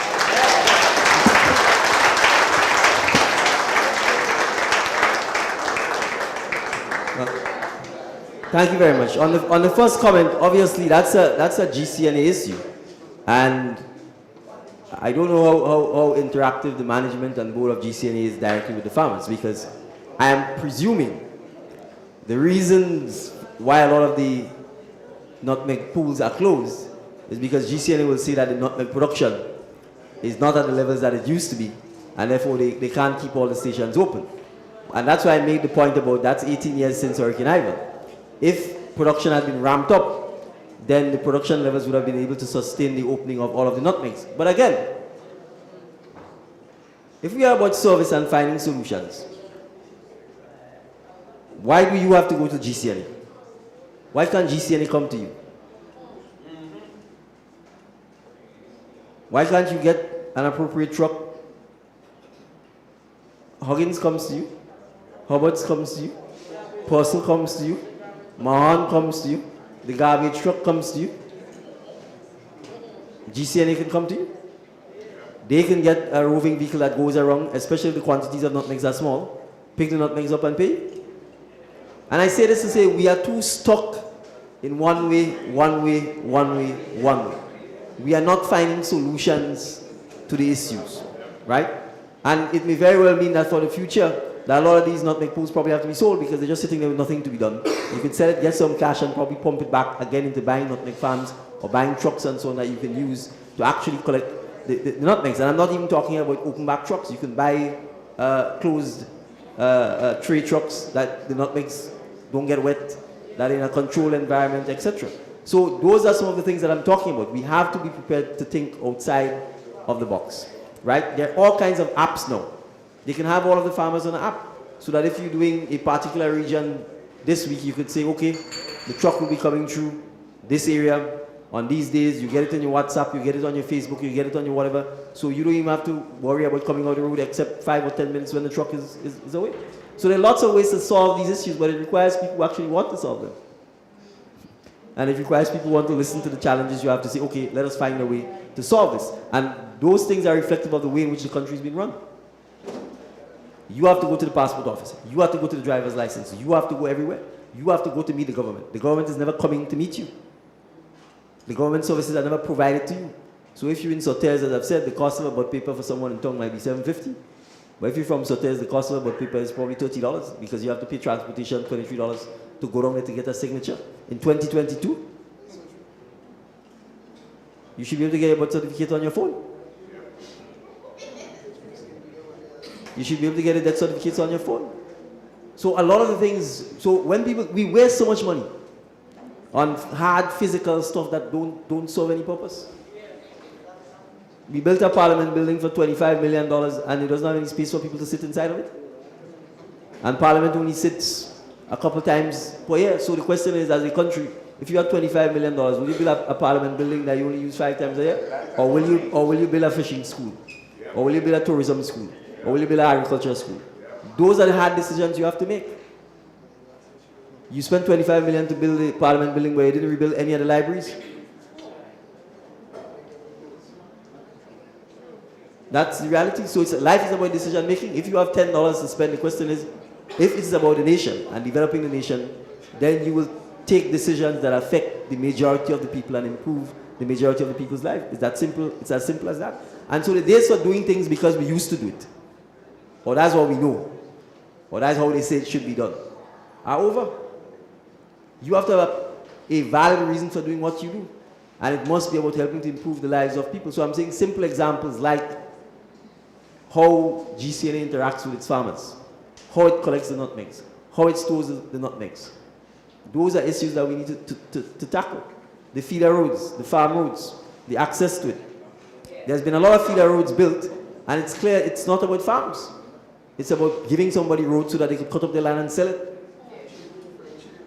There are countless examples of that. And the real areas that need roads don't have roads. Nawasa has dams in various places. Nawasa has a dam in a place called Cocody Mountain in St. David's, in the back of Providence. The entire ridge is farmland. The bridges are in terrible conditions. One time the bridges collapsed, so even Nawasa can't go to the dam. So you have a dam plus you have agriculture. And no money is being spent by the government to repair the bridges. And these are just examples. Well, Nawasa itself will never do it. So I'm just giving those examples about what are our priorities. So I can tell you, from an agricultural perspective, it will be real feeder roads for real agricultural development. Right?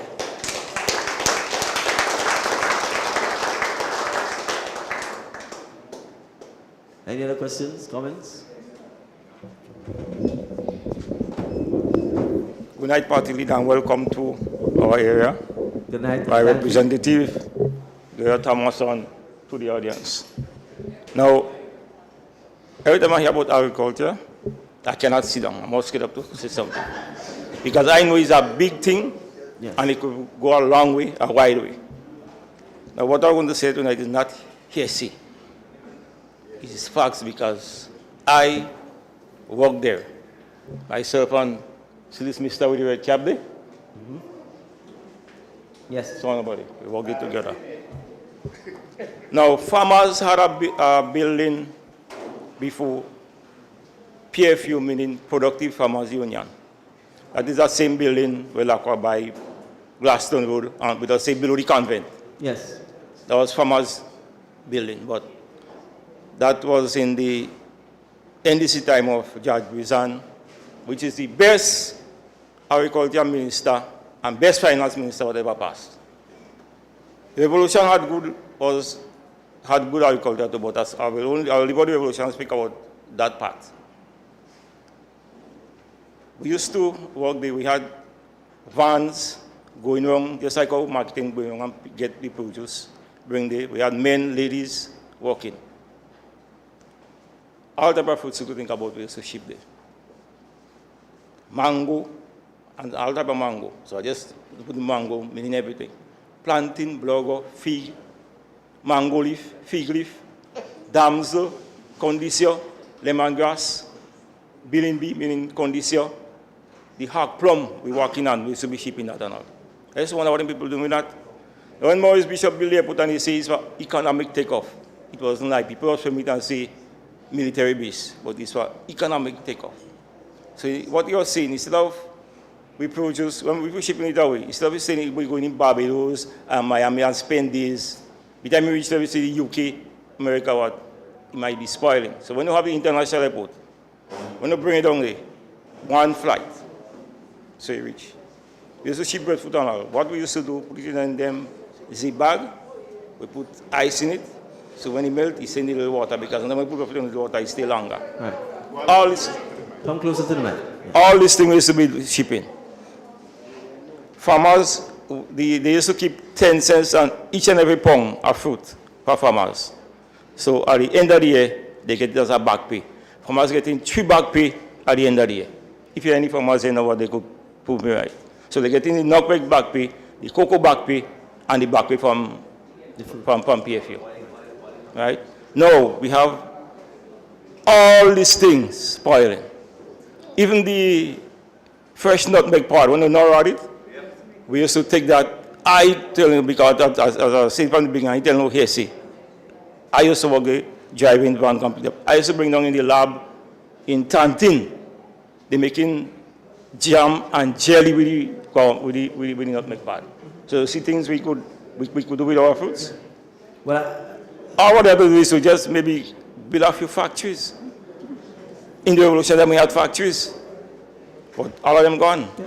We need some now so that the young people and middle people could get employment in the agriculture field, because it could go a long way, a hard way. Once we have the factories, they could do that. Because all these things used to be shipping. So I completely agree with you. In fact, the document that I was reading from made that point, that there are things which existed in Grenada, like what you just described, which disappeared, and we need to bring that back. Yeah. It talks about even pens to help with animals and ensuring that we can develop livestock, cows, sheep, goat, pigs, the use of the manure to help recycle and to create fertilizer. Because one of the things I didn't talk about, but the document talked about it. It says farmers as a group have a higher health risk than any other group of persons in Grenada. And the reason for that is because of the exposure to a lot of the pesticides and so on that are used.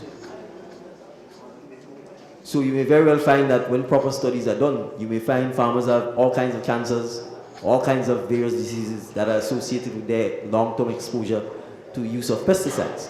So having, for example, livestock, having the pig, having the cattle, and being able to use, having the chickens, and being able to use some of that in manure rather than using some of the processed imported fertilizers is also key to assisting.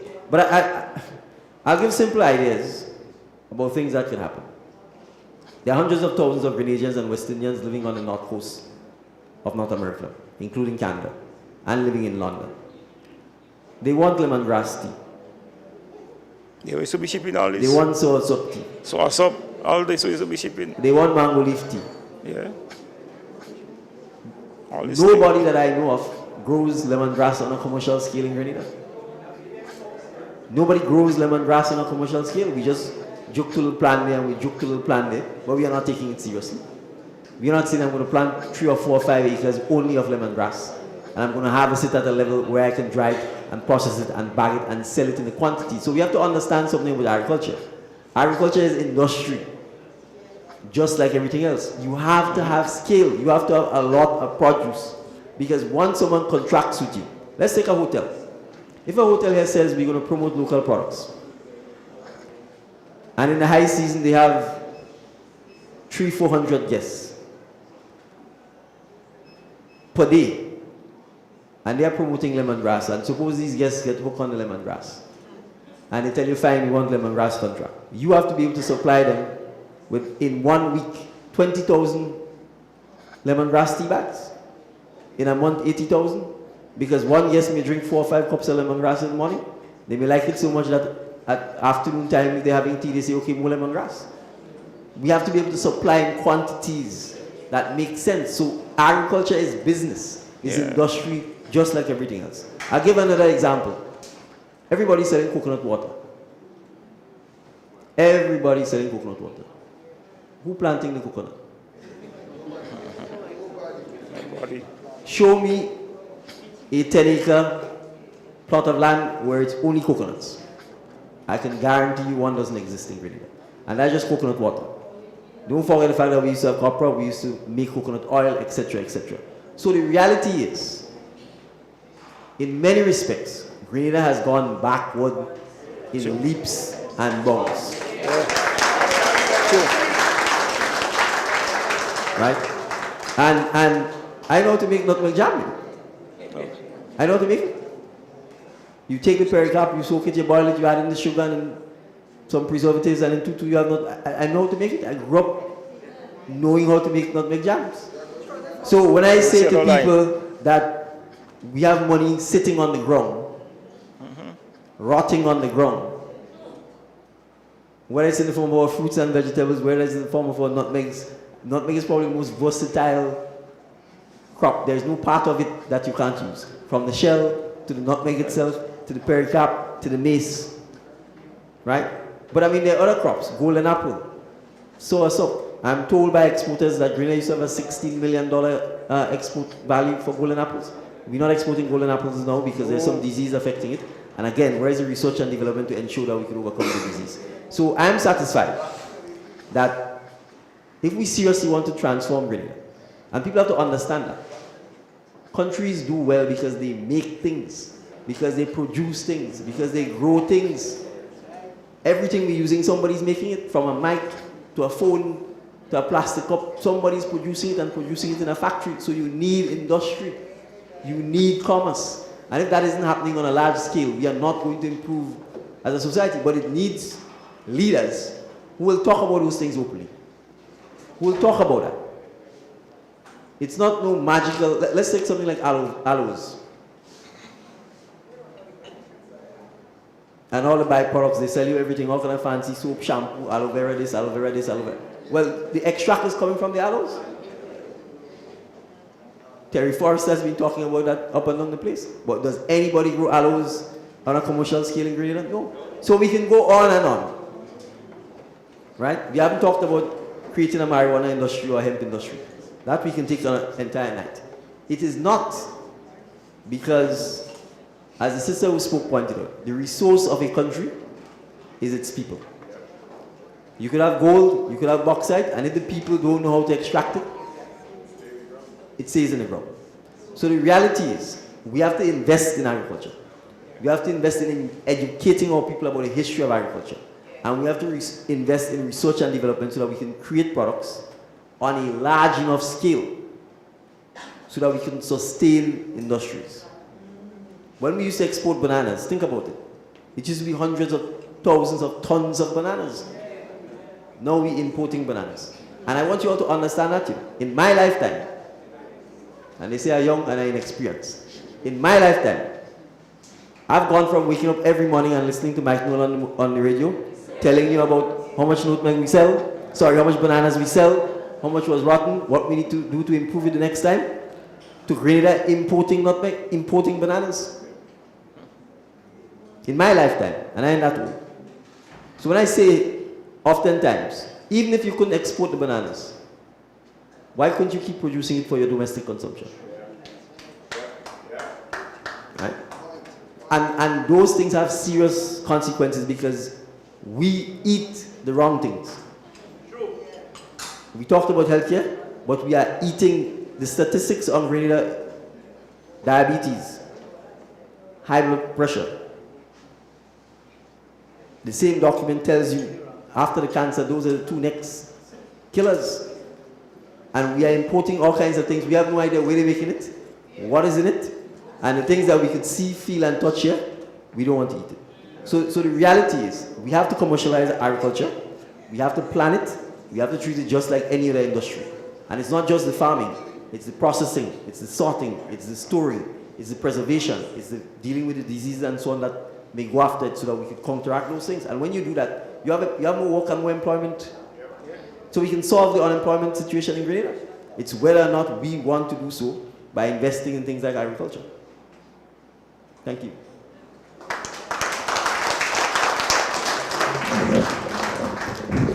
Good evening, everyone. Good evening. I like to be short, although I'm tall. You're going to be singing? Yes. Radical? Well, you know, Adi. Yes. Radical, one concern I have, Yes. as you dwelt on the topic a while ago, Pedal Lassene, Braedial, LLCNY. Is it an English word? No, you haven't confused because... I may have to ask Teacher Gloria whether pretty or last name is English or French. Yeah, I am concerned. Oh, that's what something that we have to be concerned about that, because that simply means thieving through people's land. Yes, yes. I heard that could be an English word. I mean, am I correct? So you think we should change it and just call it in Grenadian language, you thieving people things? Yeah, because you said police doing that too. I get concerned because you're thieving in people's land. You said period last selling. Please, when you get into power, not if, when you get into power, try to do some adjustment to that phrase, period last selling. Right. Please. Yes. It simply means, what do you mean? You're thieving everything in the land. We go talk. Thank you. Okay, good night, Sadikan. Good night, Gloria, my family. Now, one of the concerns I have, again, I want to know what plan you may have concerning the farmers. There's a lot of young farmers, right, that need the exposure, that need a hand, right, in lands, equipments, and stuff like that. How about, getting those things done? For example, I wanted to get into farming years ago. All who I tried, they asked me for plans, to write a plan for them of my ideas, to applications, all kind of thing. Yet, I haven't gotten it. That was trying to get financing, when you were attempting to get financing? Financing as well as getting lands from government. Okay. For leasing. Okay. So my concern, my point is, if you're talking about agriculture, and you want the youth to get into agriculture, you're supposed to have something in place to help them also. Yes. Right? Because I can remember Mr. Mitchell, Keith Mitchell, say, my father was a farmer, and he could barely send his children to school. so I would not, invest in agriculture. So I don't know if that is one of the reasons why he was doing that, right? I'm not saying. But I find there was something wrong, right? Because not me alone, I know a lot of other youths that have tried, and there's no success. Okay. Which I think something could be, some measures could put in place to help the youths that wants to go. Because yes, there's a lot of youth that is lazy, yes. But what about those that wants to go forward? All right? So I want to know what you may put in place or what thoughts you may have about it. Okay, thanks. So a couple of things. One, we have to work together a lot more. Yesterday I met with a young farmer and I was explaining this thing. We have to form more farmers' cooperatives. And I'll give an example. The cost of a pump. And someone gave me that idea. If you're using your pump for only an hour and a half or 2 hours on your farm, does it make sense for every farmer to have a pump? Right. It will probably make sense if you share the pump. You agree on your schedule for when you would use the pump, and you take your 2 hours, this one takes your 2 hours. Immediately it makes the cost of a pump far more affordable, because as opposed to you having to buy the pump, all of it yourself, if 10 of you came together, the cost of buying it becomes less. 2, if 10 of you were part of a cooperative, you could probably buy more pumps and be able to negotiate with the suppliers, because once you buy in larger quantities, you can force them to drop the price. But it's not just pumps, it's fertilizers, it's sharing knowledge. Take, for example, you are experiencing something on your farm, and you probably experimented and you think you've solved the issue. Another farmer is experiencing that, but you all are not speaking. You're not sharing or exchanging ideas. You don't have a formal forum where you meet once a month or once a week to discuss challenges you face. So he might have solved his issue on his farm, but you don't know, and yours is ravaging. Let's take the cost of transportation. If you're selling bananas and you have to buy a pickup because you have to get the bananas to the market in St. George's, you going to a bank to negotiate to buy a whole truck, and you're only going to town once a week with that truck. How about 10 or 15 of you buying a truck of sufficient size that can take all of your produce that goes to St. George's? Again, it makes the cost of the produce itself cheaper to the customers at the end of the day, and it makes the cost of production to you much cheaper, because as opposed to you and every other farmer trying to buy a pickup just to sell the produce, you could probably buy a chiller truck that allows you again to control the temperature, that allows your produce to last longer, etc. So those are things that the government can help with, not necessarily just from a money perspective, but from an idea, from an organization, from a structured approach to how we go about farming and agriculture. Then let's address lands, particularly for younger farmers. That's why I talked about earlier with sharecropping. You have to understand that there are different ways. There are government farms. Some people have been advocating for breaking them up into smaller plots of land. I don't know that I necessarily agree with that, because I talk about scale. Commercial agriculture requires scale. It requires you to produce at a scale that when the supplier tells you, I'm buying from you, you have to deliver all the time. He doesn't want to hear what problems you have. And therefore, sometimes cutting up the land in smaller amounts doesn't give you that scale. So that's one. But that aside, there are a lot of private lands that are simply abandoned. That is just simply sitting there. And I'm saying one way of solving that without taking people's land, because if you start acquiring lands, you have to pay for it. And governments in Greenville have had a terrible history of taking people's lands and not compensating them for it. So I'm saying, as opposed to taking the lands, and the government doesn't even have to get involved. If you form farmers cooperative, the assistance the government can perhaps give is ascertaining who owns the land, because they have the tax rolls. They will see whose names are on it, and be able to publicly, for example, whether it's in the diaspora, whether it's in Grenada, announce, we want to be able to give access to lands, particularly to young farmers. We are going to create a program that says, join the land bank.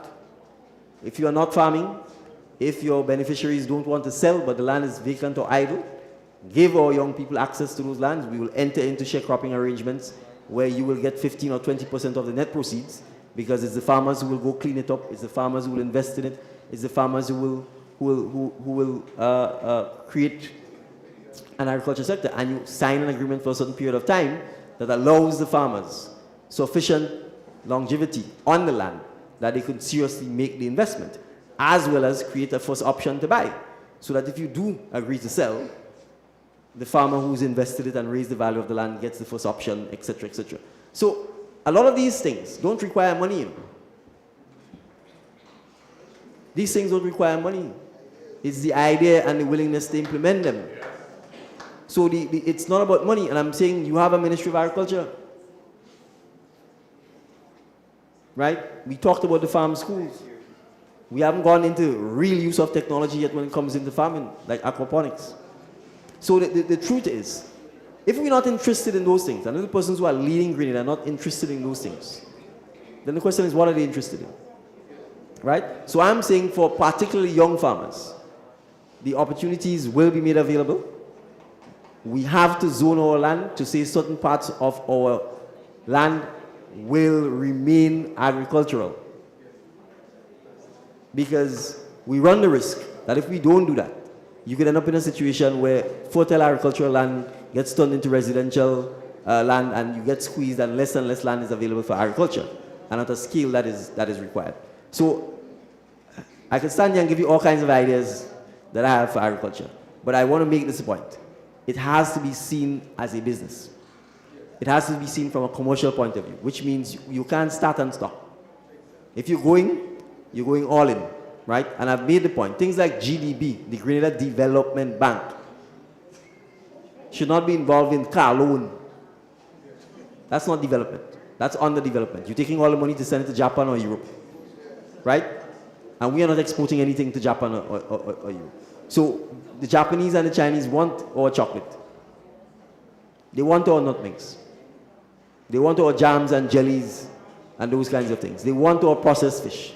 Right? So that is what the development agenda should be about. That is where the money should be going, into things like agriculture. That is what it was meant for. Right? And so those are the things that we need to be able to do. And then the other thing I will say is this. You know, the whole point of having diplomatic relationships with countries is so that you could learn from them. So there are countries like the Netherlands. I was the honorary consul for the Netherlands for almost 10 years. I gave it up in order to take on this task. When you go to Holland, they tell you a pound of tomato seeds is more valuable than a bar of gold. And when I ask them what they mean, they literally say, you see this pound of tomato seeds? We feed the world. We feed the world because they produce so much tomatoes. They produce so much tomatoes that for a small nation that is underneath sea level, they are able to feed the world. Because they recognize that agriculture, food security. And so what we should be doing is using our diplomatic relationships with countries like that to take 10 and 12 young Grenadian farmers to say, let's go and see how they do it in Holland. Let's spend a month up there. Let them teach us the technology. Let them get the technical people to help us so that when we come back to Grenada, we know what we're doing. We know what we can see. Listen, there are buildings like this size in London. This size. Warehouses like this size. And when you go in there, they are growing hundreds of thousands of tons of tomatoes. And you know what they're growing them in? Water and PVC pipe. Because I don't think we understand there's 7 billion people in the world and they have to eat. And you have to feed them. So a lot of the, sometimes as we say, Jokutu thing we're doing here isn't going to feed anybody on the scale that is required. And even in England and so on, they can't keep using land because they've run out of. And so you have to look at the technology that's available, right? There are young Grenadians who are growing broccoli and kale and all kinds of things right there in the veranda, using the same aquaponics technology and so on. You know, there are countries in the desert like Dubai and so on that is exporting flowers to England. They say oil is cheaper than water down there, but they're producing more food than we are producing. When we have water, that's natural. So I'm saying all of this to say, if we use the technology, but it has to be from a perspective of saying we are planning this. We want to do it. We will invest in it. We will give young people the opportunity. And that is what an NDC led by me is about.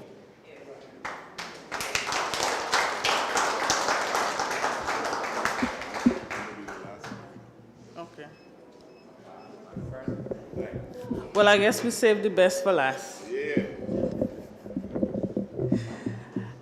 Good night, PL Deacon Mitchell, Gloria Thomas, and the rest of the audience. Just like you, I'm going to read tonight. Very good. Before I ask my 2 questions.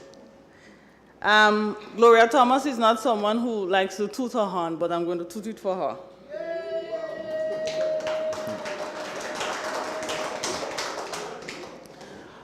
Gloria Thomas is by far one of the most innovative and forward-thinking individuals this country has ever produced. And I'll start with this. She helped write the proposal that launched for the now abandoned PFU building in Grenville in the 80s. She was a revered teacher at the St. Mary's RC School.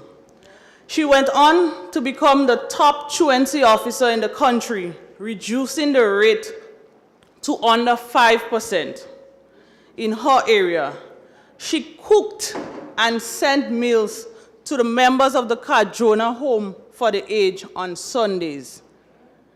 During the summer and school breaks, she would have kids from the adoption home spend time with her. So her house was always filled with kids. She was also the president of the Lions Club in Grenada. And regionally, she headed and transformed the National Disaster Relief Organization, which many of us now follow the protocols Grenadans follow during the hurricane season. She's an enthusiastic minister who takes communion to the sick and homebound. She has a soup kitchen in Grenville every Saturday. She's an activist, a counselor, and no stranger to leadership and transforming agency. And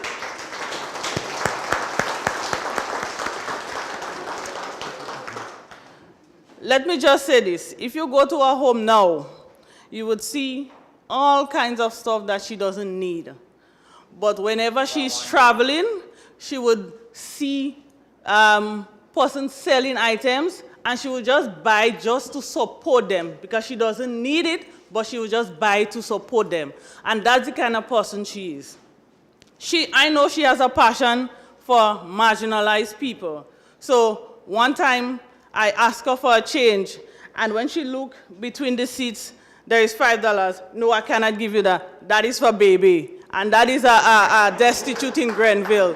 So she has her monies saved up in the vehicle for when she passing through and she see them, that she could give them something.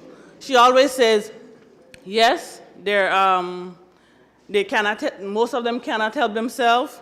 They get sick, they have medication, but they have to eat. So if you don't give them something to eat, then the medication is not working. So she have her funds in the vehicle for whenever she pass to give them something to eat.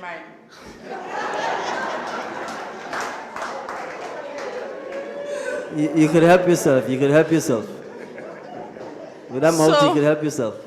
So when we're talking about transformation, and we want people to transform your community for the better and so forth, these are the people you have to look at. And I think we made a good choice in St. Andrews Northwest.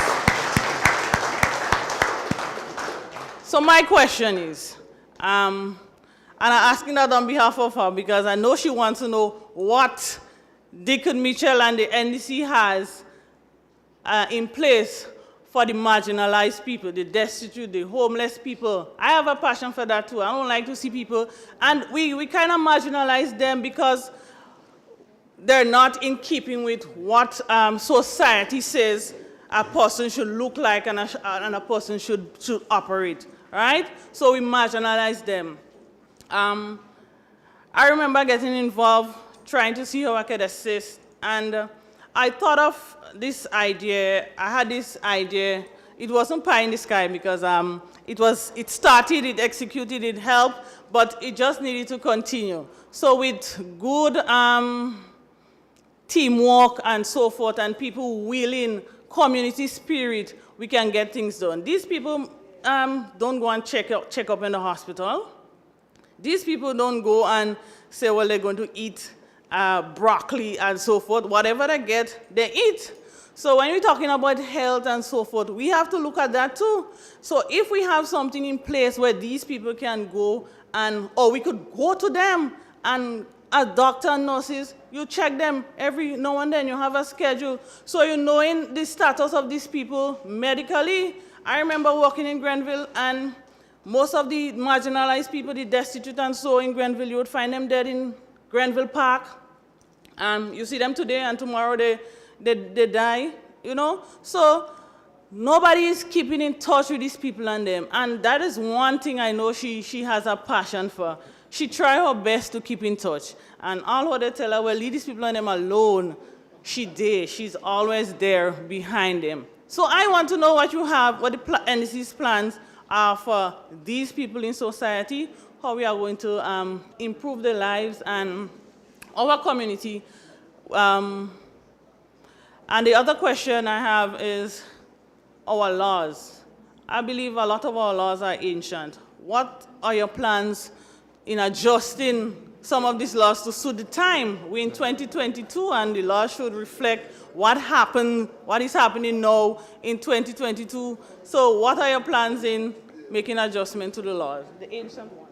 All right, thank you very much for the clear and convincing endorsement of Sister Gloria.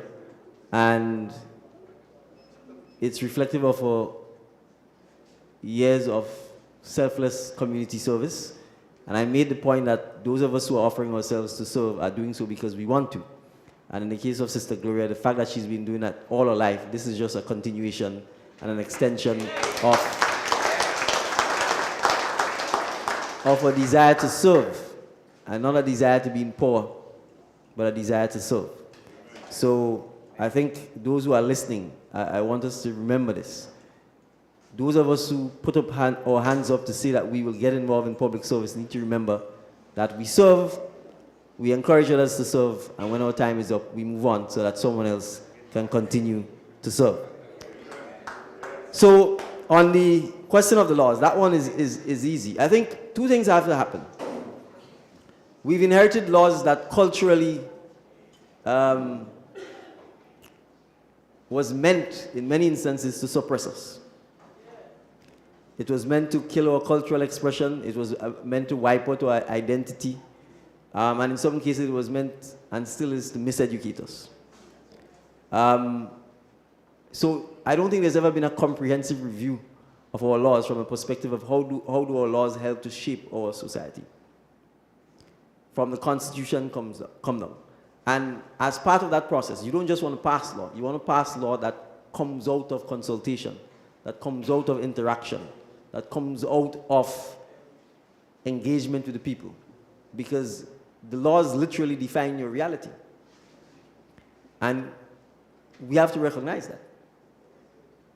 The law defines your reality. Whether you could stop here, or park here, or drive here, or reverse here, whether you get a ticket, whether you don't get a ticket, whether you need a license to buy alcohol, to don't buy alcohol, a license to buy tobacco, to don't buy tobacco, right? Whether you can walk half naked or not walk half naked. So the reality is the laws dictate our reality. The question is, who passed laws? The people who pass laws are the people who we elect into government. They are the ones who go to parliament and make laws. And therefore, it's absolutely vital for us to elect people who understand that a society is constantly evolving, and therefore we should constantly be coming back to the society to try and say, what are the issues we need to address? What are the laws we need to change? What are the laws we need to get rid of? And what are the laws we now need to implement? So I will say this to you. As part of our transformation of Grenada, we need laws that will help transform that process. We need cultural norms that suit our reality. And I will say this, because there's no law, but it's enforced as a norm. If you live in a place where the temperature is 30 degrees Celsius all the time, which means it's hot, and you are telling people that they can't access government services because they can't go in the government building because they're wearing armless, or because they're wearing short pants, or they can't go to the hospital because they dress too short, or they can't wear armless, or they can't wear short pants. Are we for real? In 2022? So you'd leave Sotez to go bring food or to go visit a loved one who's sick in the hospital. You have to travel on a bus that is hot, that is packed like sardines, that is sweaty, and they expect you to wear a nun's gown in 2022, and we accept those things. We accept those things. What is the purpose of these things? What are they? What are they? What is the purpose? What does it signify? The hypocrisy of our society, the make-believe and the pretense. And I'm saying those are some of the things we have to talk about. So you see, law is part of the cultural norm of our society. So you are right. A lot of our laws, there are things on our books that if you know it's illegal, you roll. Right? They're not enforced, but if they're not enforced, then we should have the conversation and get rid of them. Because somebody could enforce it. Right? And I say this, even simple things like how we declare a state of emergency and how we end a state of emergency. You could get up today and somebody says it's a state of emergency and you can't leave your home. You can't walk. You can't go out at a certain time, and then you could wake up tomorrow and they decide to just take it away. So we have to ensure that we guard our freedoms and we guard our fundamental rights jealously, because it is always the state that is seeking to limit or restrict people's freedoms and rights. And we have to protect ourselves against that. So I completely agree with you that that the time has more than long come for us to, in fact, look at a lot of the laws that are on the books and ask what purpose they're serving. And more importantly, to pass laws that actually help to transform and improve our societies. Let me give an example of a law that doesn't exist that will help transform and improve our politics. We have no laws addressing the question of campaign funding or financing. And let us look at our politics objectively, because we're part of that process. You have rallies. These rallies cost hundreds of thousands of dollars. Who's paying for it? When we jump up and have a good time and we wear yellow or green, we go and we drink and buses up and down, hundreds of thousands of dollars basically for entertainment. Who's paying for it? Where is the money coming from? Do we ever ask ourselves those questions? So when a party gets into power and they behave a certain way, and you can't understand why they're behaving, did the thought ever cross your mind to ask who funded the big rally and the big fete and the jump up? And how do you know that the decisions that seems baffling to you as a citizen may not be decisions that are made in the interest of the people who funded the rallies and the big fete that we went to and jump up and have a good time? If we had laws that says limited, for example, the amount of funding that any individual could give to a political party, if we had laws that said a political party had to report every cent that it got in donations and publish it, our politics will change overnight.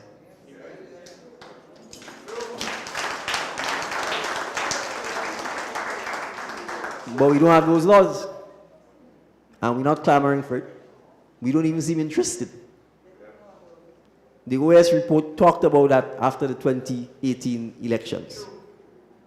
So we have a society where, and I always say that, Grenada always creates a fuss. What they do by force in places like Cuba and China, we do it through the ballot box. We created a one-party state. In 2013, in 2018, and in 1999.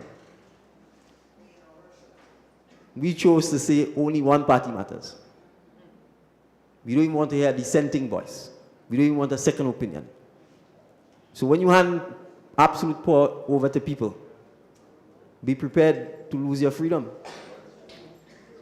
Be prepared to have them treat you as if you don't matter. Be prepared to have them tell you people will die.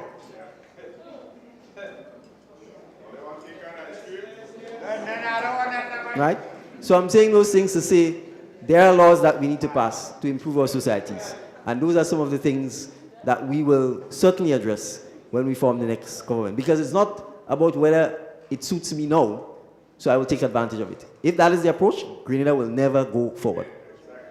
If we can't accept that it is better to have a fixed date for elections so that citizens wouldn't have to rush and stay in line until 11 and 12 in the night to get registered because they've been given only 24 hours.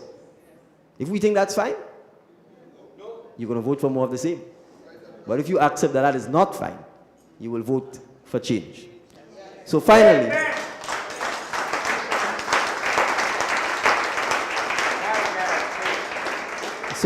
on the question of our marginalized persons, you know, I've gone to countries,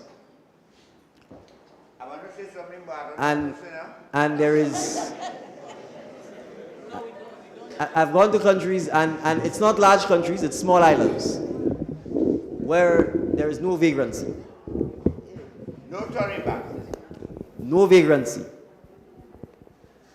No homeless people. And they say how you treat your homeless, how you treat your marginalized, is a reflection of the kind of society you have. Now, again, I think in my lifetime, I grew up hearing about the almshouse, the poorhouse, Carlton Home, etc. Because in those days, clearly, we were concerned about poor people, we were concerned about homeless people, we were concerned about people who had alcohol or other substance challenges. We were concerned about the fact that it would create mental problems for them. And so we had homes where we recognized that as a society, it was our collective duty to help the marginalized, to help the less fortunate, to help those with mental challenges. Now, we don't care. Let them stay on the street. Let them roam the streets. It doesn't matter.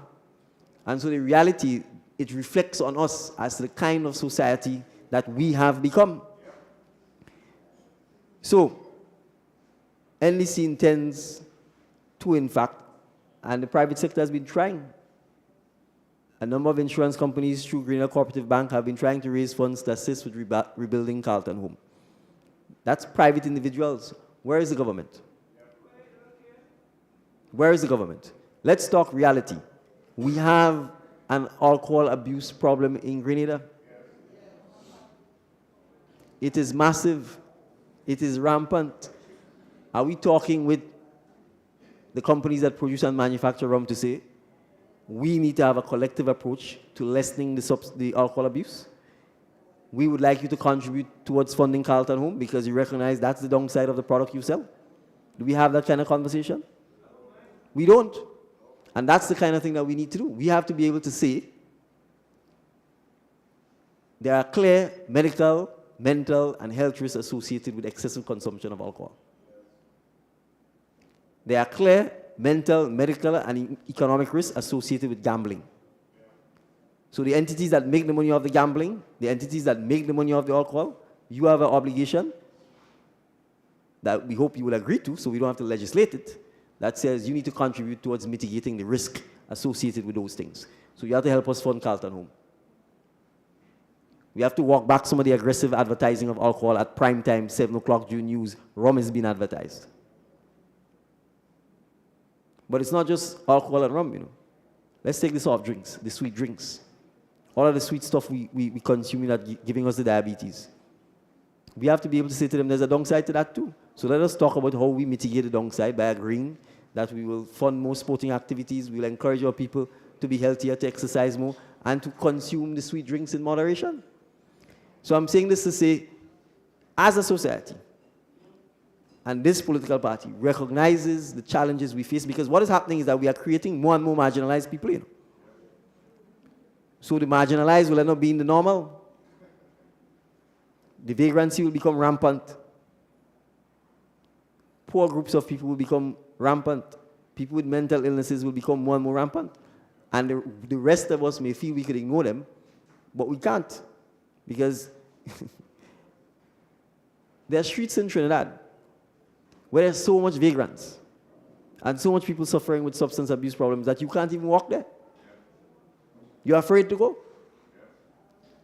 So I want us to appreciate, as you said, that the way we treat our marginalized people is a reflection on us. And you can take examples of what I'm talking about. If you go to St. George's, for example, it's the nuns from Calcutta, India, that are feeding our homeless, not us.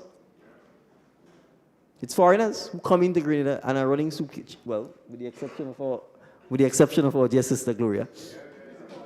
Right? And Mr. Andrews, who's in the crowd. Mr. Andrews, thank you.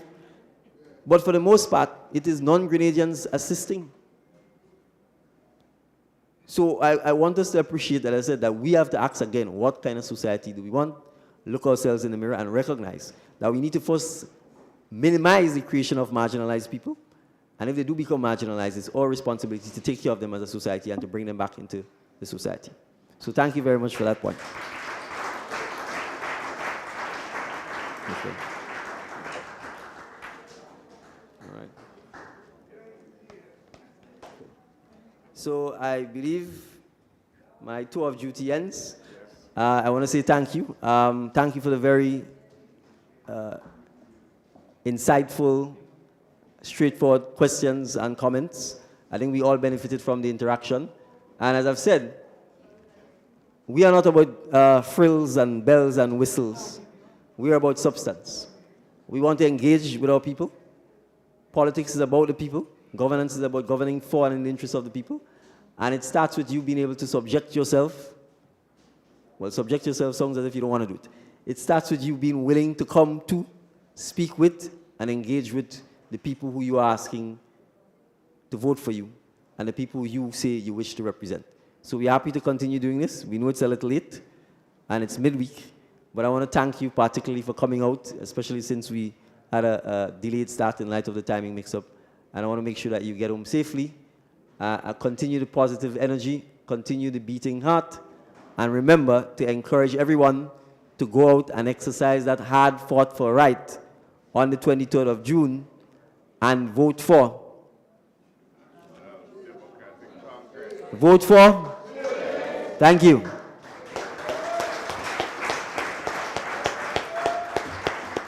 Let me say this also. The NNP has been looking at the problem of the economy here. You see, the NNP is a thinking party. And what we realize is this. Every month, a man gets a salary. By the time in the middle of the month, the man broke.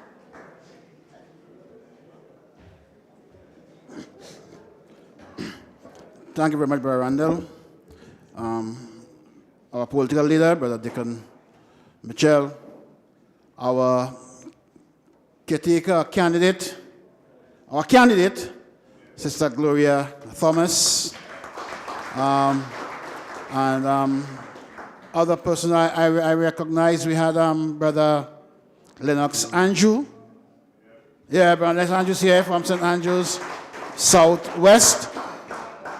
And Brother Philip Tesford from St. George Southeast. Okay, we are glad that you are here with us tonight. We want to also recognize Brother Nelson, Brother Livingston Nelson. He's a part of the campaign management team. Take a bow. All right, so tonight we have come to the end of this town hall meeting. We want to say a very special thank you to our political leader for taking the time to be here with us in St. Andrews Northwest and to update us as to the plans that the National Democratic Congress has to take Grenada forward. Remember, we are moving forward, all right? We are taking Grenada forward. It's a matter of transformation. We are transforming Grenada.